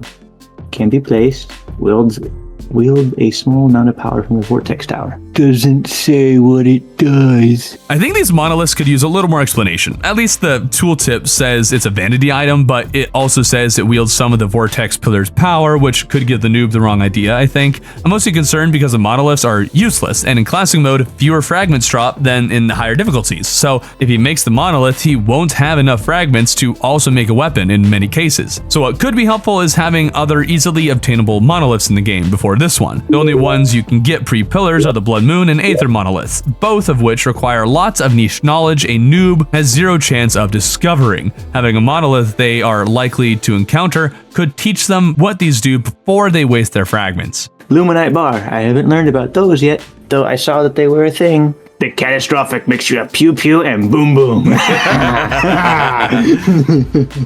Very nice. What is it? What's the difference between it and the bow? One's a gun, one's a bow. Okay.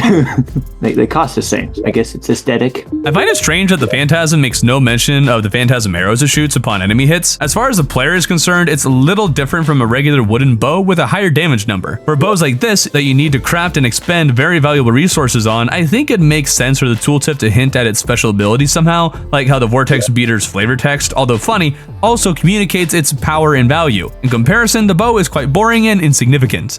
And a Celestial Sigil. Summons impending doom. Okay, lots of stuff. I wonder if there's a way to get more of these. Better be. I hope I don't get 25 of each from each of the pillars and I have to figure out which ones to use. What was my favorites? Kill stuff better is always a good option. Yeah.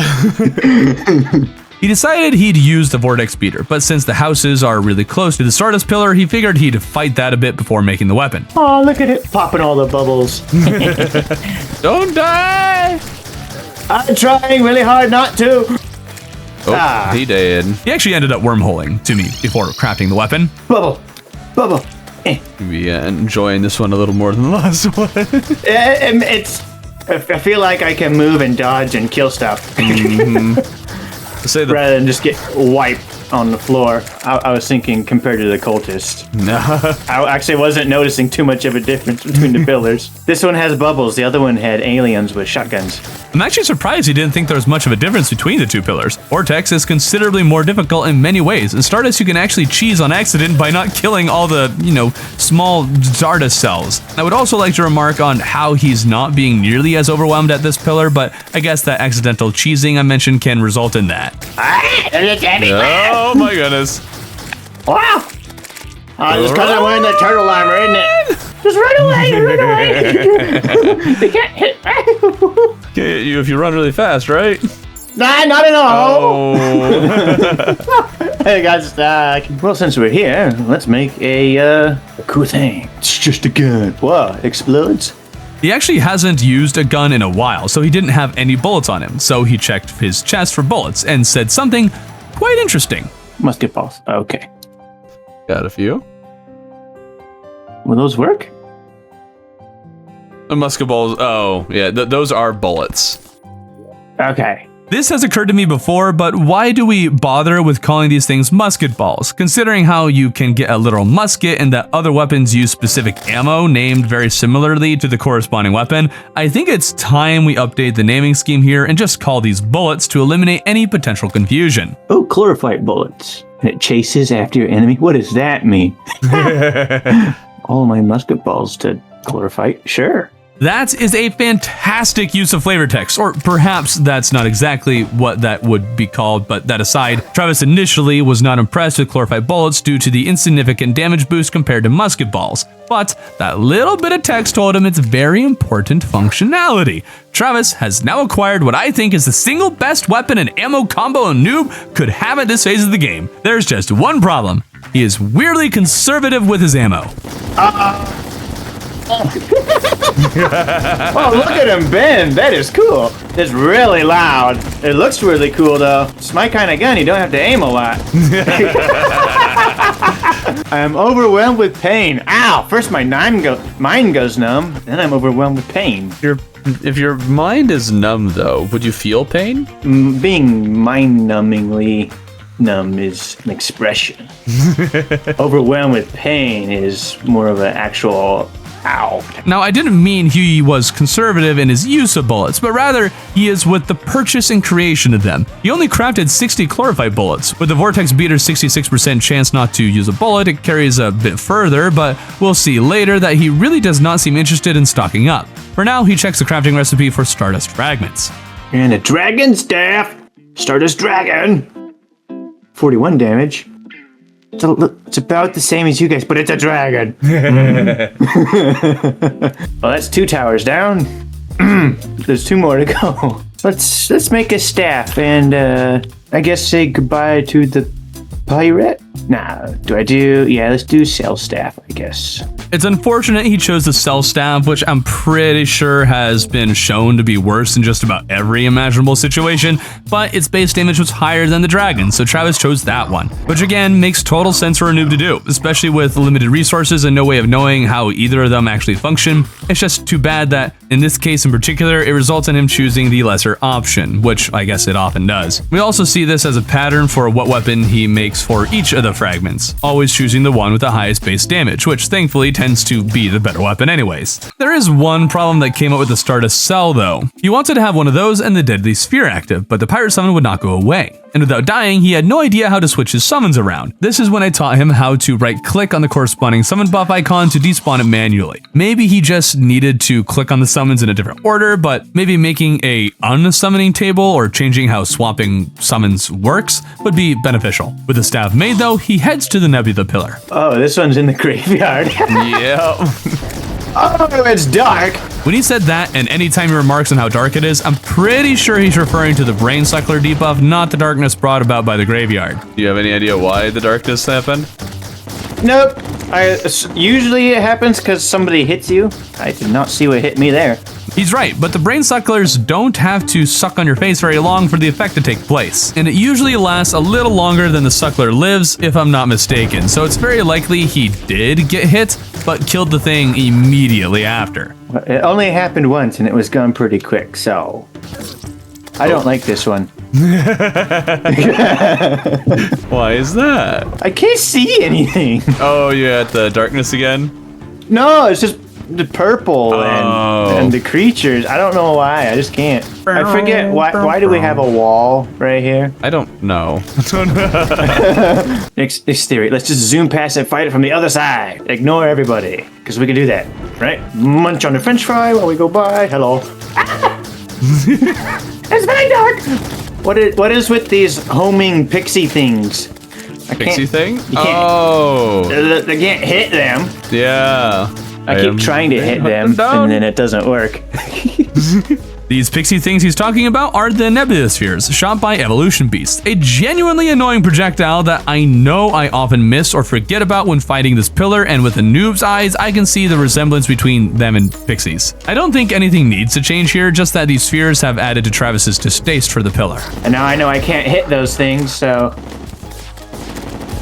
but they don't. Okay, they do fade out eventually. That's good. He still doesn't target the pillar right away, oftentimes when the shield is down, most often prioritizing enemies over the pillar, so it takes a little while to clear them, even after the shield drops, but he gets there eventually. A couple of those creatures floated their way over here and I one-shot them with the waver, so I switched over my kit to be melee proficient, so we'll see. He had been using the beater, but with regular musket balls. That combined with his build being for melee made it a much less powerful weapon than it could be. He's probably right to switch to more melee-based weapons, but this could keep him from using the beater again in the future, which might not be good against Moonlord. Otherworldly voices linger around you. That one doesn't have any ominous sounding... I don't know, maybe it is ominous, but it doesn't have quite the same effect. That's fair enough. I thought hearing voices was something normal. Oh no. Oh no. Travis. What, Susie? I don't know. Okay, I'm gonna remove this island. Because you kept getting It stuck has there. hampered me for the 12 bajillionth time. Go away. Now off to the Vinyl Pillar, which happens to be in the jungle. Hopefully the turtle tortoises don't team up with the solar whatever version of mutants. Ah, I see. We got floaty spheres and flying worms. Okay, there's a shield, so you have to beat little creatures. from the first part. Quit it with the homing things. I cannot hit. I do not like that. These guys look cool. They look kind of Egyptian. Oh, I say Egyptian because it's gold, but I say Egyptian.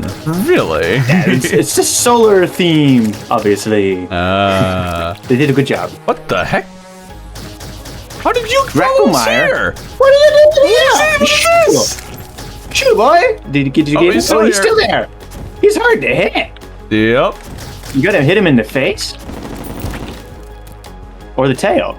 I couldn't quite tell. I have no idea how or why the worm was at spawn with us, but it was quite the happy accident. It allowed Travis a moment to analyze the most complicated enemy the pillar, or perhaps all the pillars even, have to offer. He more or less learned to target the tail, which is huge, but he doesn't know how or when the worm will target him. But funnily enough, that might not be a problem, because he's relying on the basilisk mount for his movement rather than flying like most people at this phase of progression. So, strangely, the Crawltipede, the infamous Noob Slayer 3000, is hardly a threat to him at all. Now, I mentioned how he ran out of chlorophyte bullets. Well, he wanted to check his bullet options, which was also his chance to see what nebula fragments crab. I'm almost tempted to throw the voodoo doll in the lava pit just so I get someone not named Kevin. What do you have against Kevin? He's my coworker. I yell at him all the time. From Orion's belt to the palm of your hand. That's cool. I like that phrasing. Here's where he was conservative with his bullet buying. He only got 100 bullets. I'm really not sure why. He even said he was going to buy a bunch of bullets, so I guess he thinks it's a lot. He also saw the illegal gun parts he wanted to buy a while back, and so he made the flamethrower that he had wanted. Oh, look at the background. That's cool. Oh, you shoot those things in the tail. That's good to know. The big sunshine in the background. Yeah, fire is fun. No, hit the tail. Hit the tail. This thing does not aim very well. Which thing? I'm trying to use the Arcanum? Yeah. Hitting the worm thing in the tail is kind of a cool, like, plot twist. Like a stegosaurus, they have their brains in their butt or something.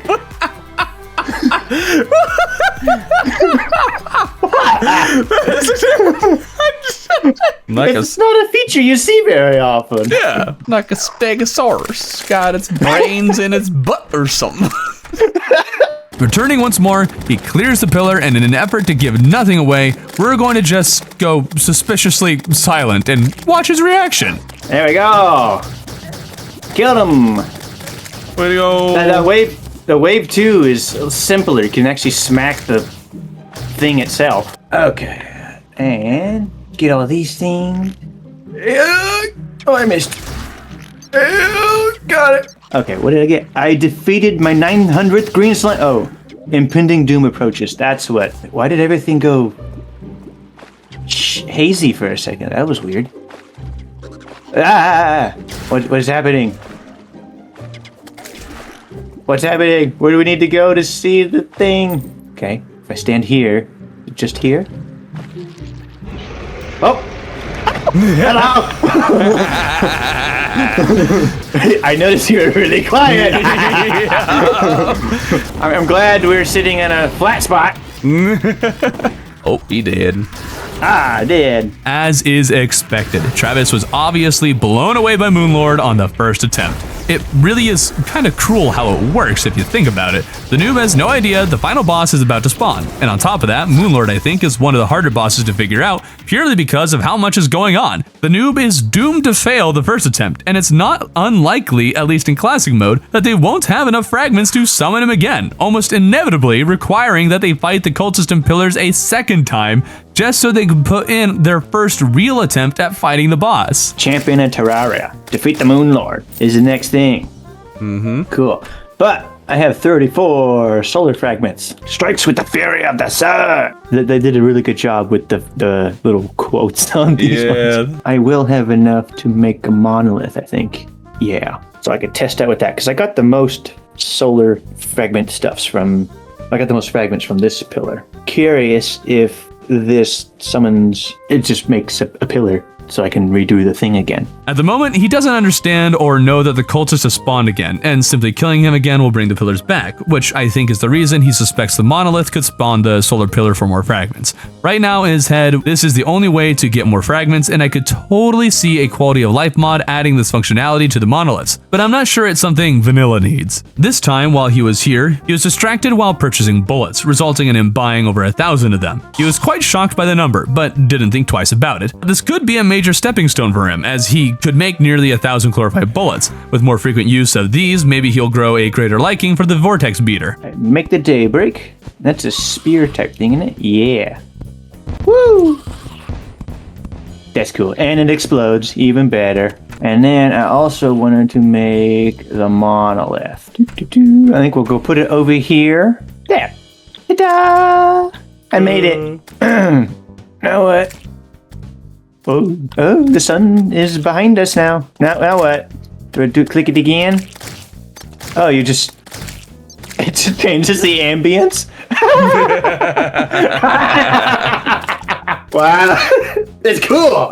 I like this one. This one was probably the coolest of the backgrounds. I was not expecting that though. Okay, well that seems like a waste. Okay, let's go put it next to the can of worms, the Tower of Learning.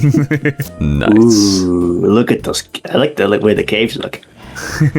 It gets rid of the purple tint. That makes me happy. Yeah, that's much better. It was a good investment. I like it.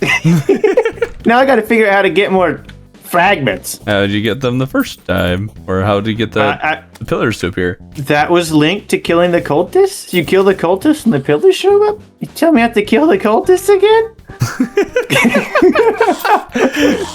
Okay, well, that's a theory. So, you know what we do to theories? We test them. But I have good equipment and I'm getting more used to my setup, so let's do it. Now that he has defeated the cultist once before, I figured I'd just help him as much as I wanted with killing the cultist the second time. Travis did do better, but he still died during the battle once. But that's fine. We'll help give him more time to figure out Moonlord. Are they in the same spots? Looks like it.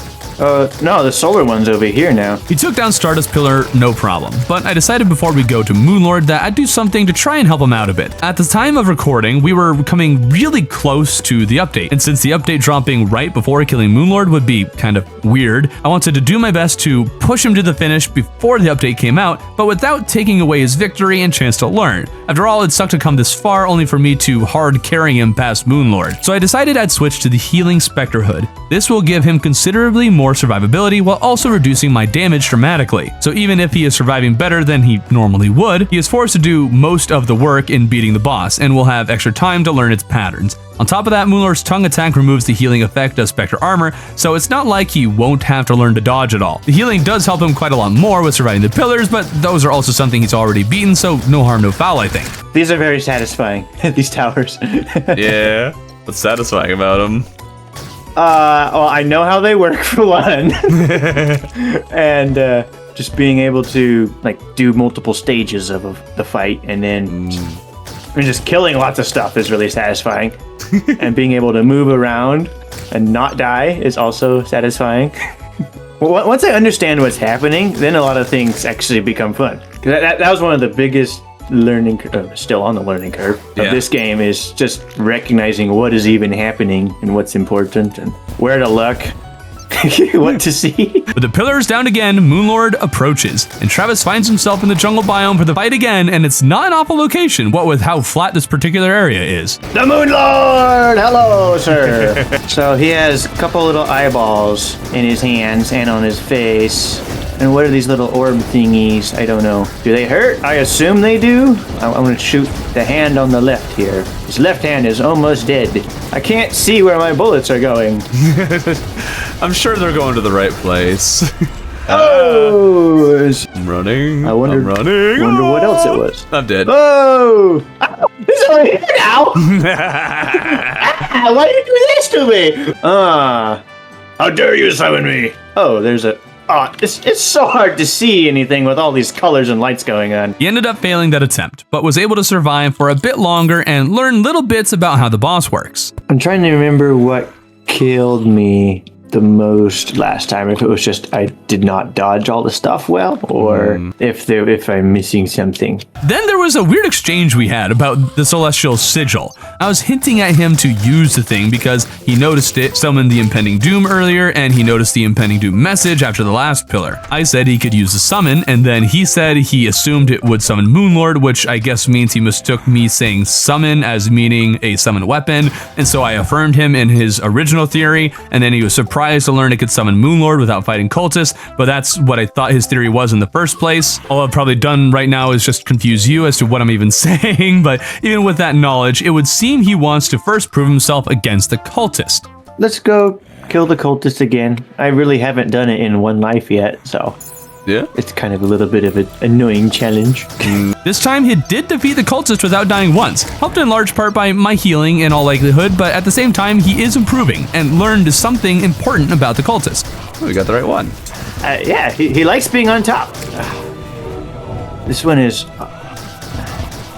He is on top. At least 2 out of 2 times so far.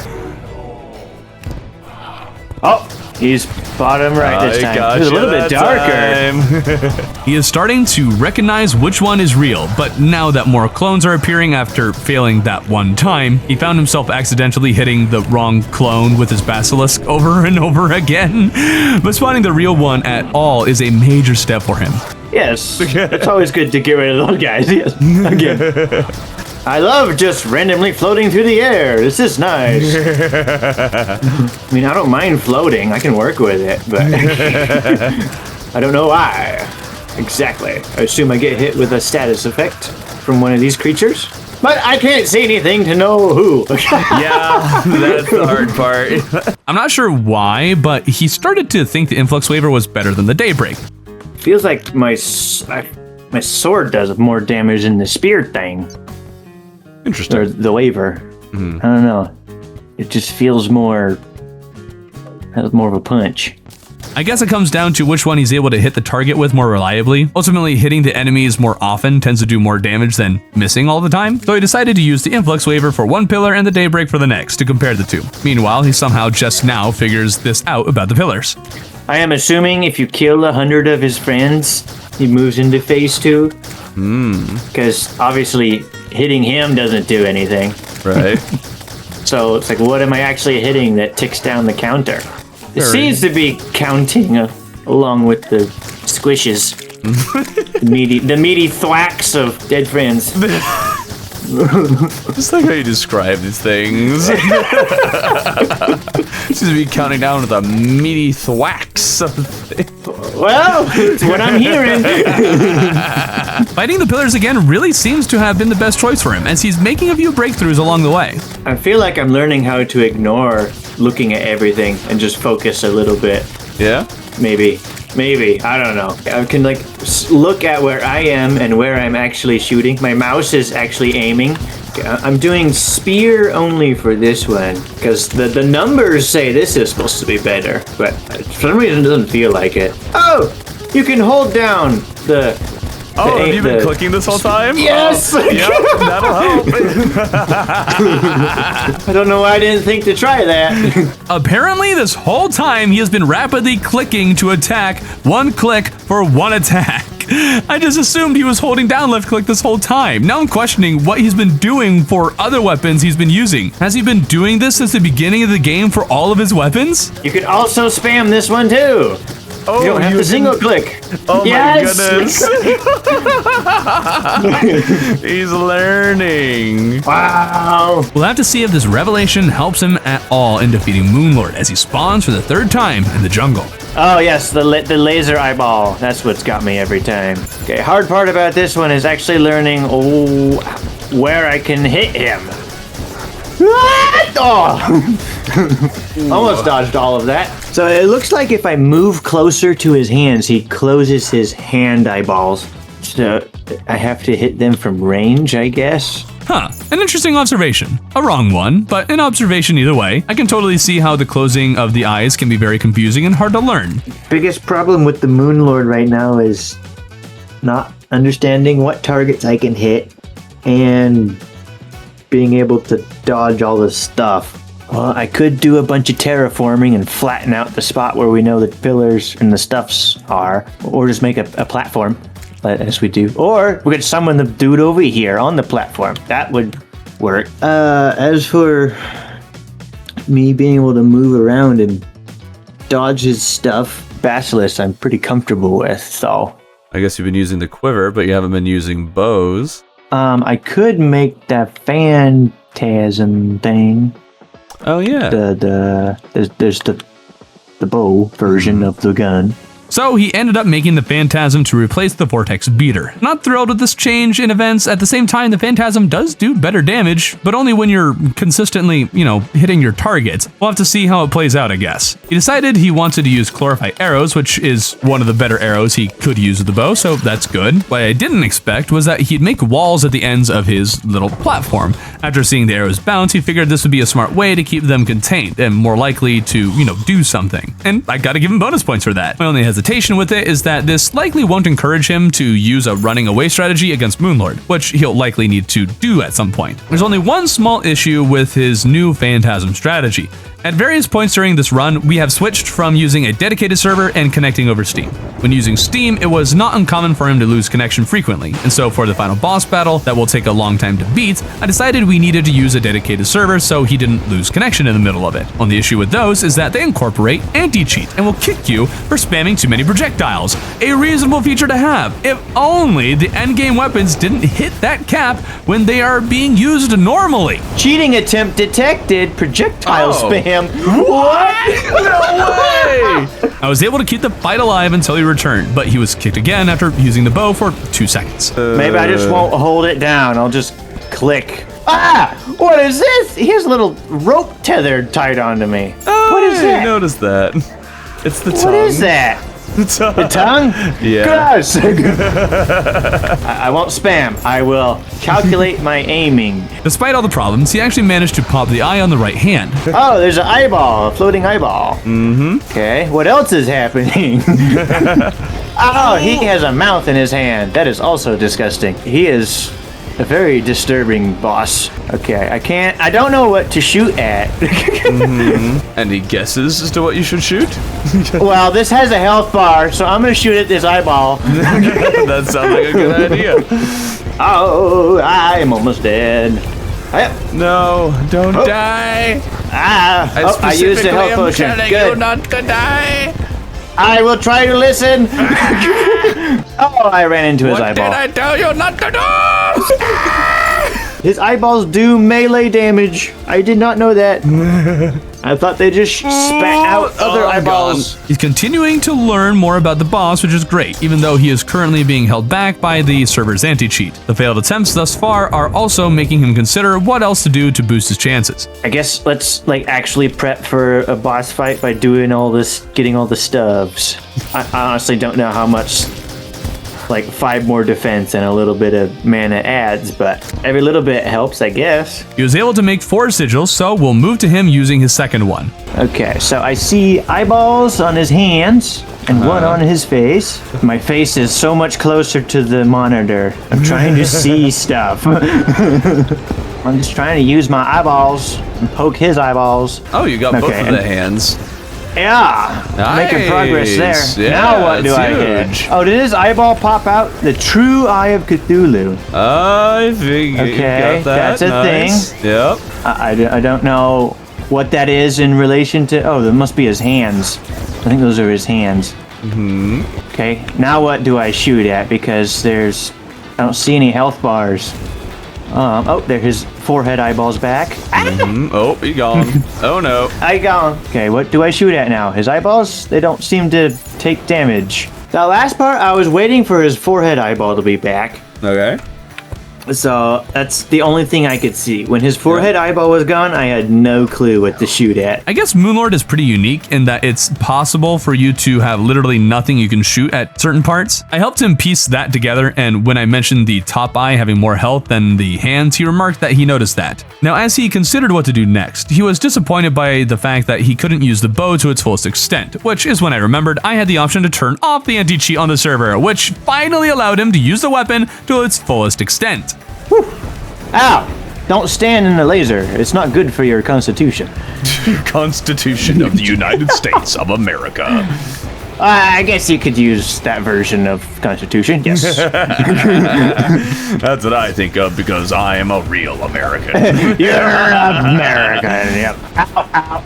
Uh-oh. I walked into that one 3 times. Well, that's not good for your constitution, man. Come on, ratify that thing. Right? Ratify that thing. Nice. Well, I haven't even focused his hand eyeballs, and they're already down. I should put a roof on this thing, too, because I'm shooting up a lot. Okay, one thing I don't know if his hand without the eyeball does melee damage. Oh, it does. Well, why doesn't he try to swipe me with it? Okay, there's his forehead mouth. Oh, there goes the left Okay, one. now what? Now what? What can I shoot now? Oh, his heart is underground. How are we supposed to fix this? He ended up dying once, and from there, died much more frequently. After all, you only respawn at half health. But also, I learned that in second phase, Moonlord uses his tongue so frequently that my healing couldn't do anything at all, and so he's totally on his own for that last phase. He failed that battle, which brings him to one last sigil, and he's focused on solving the problem of Moonlord's heart being below this platform. Does this float around in my UFO? That way he's above ground all the time? Or do I make platforms in the arena? I do want to add a roof. So he built his roof. It might be a little small and restrictive, but we'll see how it goes. He also incorporated platforms for the first time in making an arena. At long last! He popped all 3 eyes again, so he seems to have accomplished some level of consistency. Okay, I don't know if his floating eyeballs actually hurt when I touch them. Let's touch one. No, it's not touch one. Oh my goodness, this guy. Oh, he's only Oh boy. at 32,000 health. This is when I started using a bit more cheese. I'd run away whenever Travis was alive, giving me a chance to heal. This let the battle continue, but even so, he didn't deal enough damage to Moonlord when he was alive to actually defeat the thing. But the time did give him the chance to learn the reason why, something I didn't learn about Moonlord until last year. It's nice. His walking speed is about the same as mine. I did see he had like, I think he healed in increments of 1,000. I saw the big 1,000 numbers popping up, but I didn't see why. So now he knows Moonlord can heal himself, and with what we're doing right now, he's going to have to learn how to damage Moonlord without dying himself, because even if I'm keeping the battle alive, Moonlord ended up with net positive health during the cheese. And I think this is a good time to mention how the heart phase of Moonlord is actually quite a lot more difficult than we veterans might think. For a veteran, once the heart is exposed, you basically have won Moonlord. But for a new player who doesn't know what to do, this phase is far more difficult. During first phase, you actually just need to dodge the one big laser which moves slow and predictably. There are other projectiles, but in classic mode with high defense and his erratic movements, he dodges them enough, and their lower damage when he does get hit is not a big deal. When the heart is exposed, if you're spending your time fighting Moonlord at close range, the 3 lasers shot by the true eyes of Cthulhu are much faster, harder to predict, and sometimes not even dodgeable, while dealing a lot of damage, perhaps back to back. Travis has never attempted to really run away from a boss before, but all things considered, that's what he's likely going to have to learn if he wants to defeat this boss. But then, after defeating the cultist and the pillars once more, the unimaginable happened. He's got this, I believe. I ate my ribs. Yes, the ribs of power. The ribs will help. What did you eat? Fries. French fries. French fries. Because I'm French, oui. Yes. Oui, monsieur. Let's go on a fight, I am Lord. Something. You said something. I don't know what you said. Is it going down? Would you like a bucket, Moonlord? How many eyes does he have? 1, 2, 3, 4, 5. 5. 6, 7? Or Oh, unless all the ones on his those face. the other bits are not. Without health bar, yeah. Are those eyes, or is that like an orca, you know? Where They nice color things. Stay away from the teeth. Doing great. Where's my mouse? There's my mouse. I'm gonna defeat it the first time today. Alright, if I can keep track of my health. No. No! I'm keeping it alive if I can! He's so close! So close, 8,000 health, so close. Alright. Oh, I run so slow. Okay, come on. Come on. Come on, Ugly. Come on, Ugly. Come on! Oh, he healed a little bit. Did we do it? Is him dead? Is Look he at dead? him. I don't know. It looks like it.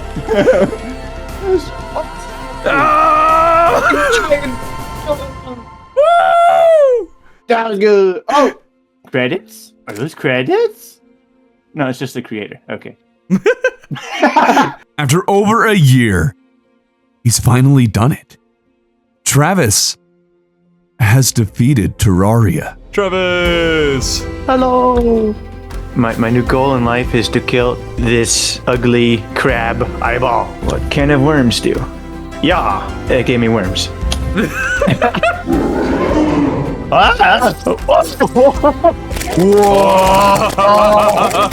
In my mind, it seems like this isn't necessary for the progression of the game, but it is a lot of fun. Turtles are a menace of the night.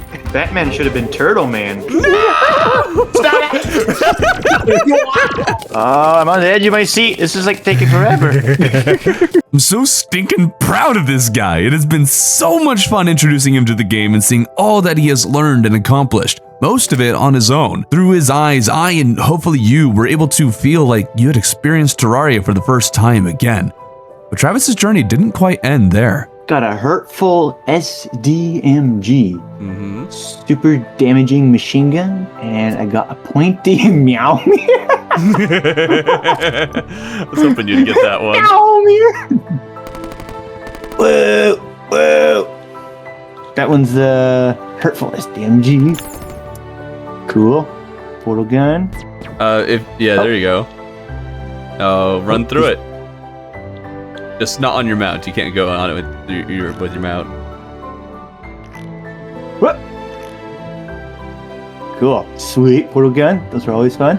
And then now the Meowmere.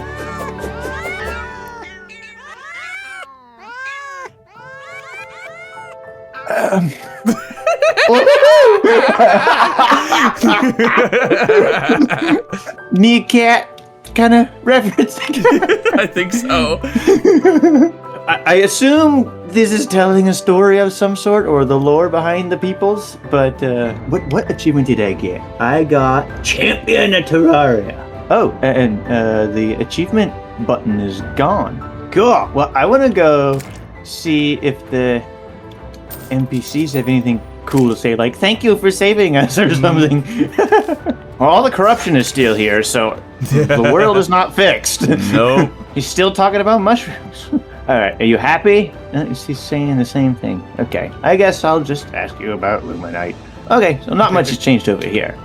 Nope. They don't care about the Moonlord over here. Beat Terraria. We did. I did? You did. You got the credits. I did. Okay. This might be the one game that I have beaten. I can now be successful in life because I can actually do stuff. So then you can continue the game indefinitely? I guess? Kind of, yeah. It's mostly just after this let you collect or build. It just turns into a sandbox. Yeah, it's mostly just sandbox at this point. So how do you purify the world without buying a ton of purifying dust and go 1 pixel at a time? And so I taught him about the Contaminator, and he tried out several different solutions at long last purifying some of the world, though of course he was hesitant to buy a lot of the solution. When I planted those seeds Yup. over here, that was very bad. It was very bad. But now that he's at the end, I've got to ask, after all this time, what was his favorite part? Oh. You know, one of the most satisfying things was fighting the worm boss at the very beginning with the mace pain thing. Yeah, the sound effects in this game is probably one of my favorite overall. And then just the silly little references like farts or cats or that kind of stuff. I like that. It just helps you not take stuff seriously and have fun, which is why I like video games. So, also, I really like the abilities to do whatever, however you want. Really, they kind of facilitate that. On even a bigger level than, say, Minecraft does, because there's different ways of playing the game, or different loadouts, or different techniques that you can use. Even hearing you talk about the snake charmer flute, which I absolutely love, which you see no one use, you say. So Yeah, not a I love the particularly snake used charmer weapon. flute. Yeah. And from what I have seen of the game, there's so much that is undiscovered that I have not experienced. Like, what happens when I get all the NPCs and build little homes for them to where they can be happy by not being around people they hate or whatever? Or what happens if I keep the corruption to a minimum? Or how do fish? So that kind of stuff, you know?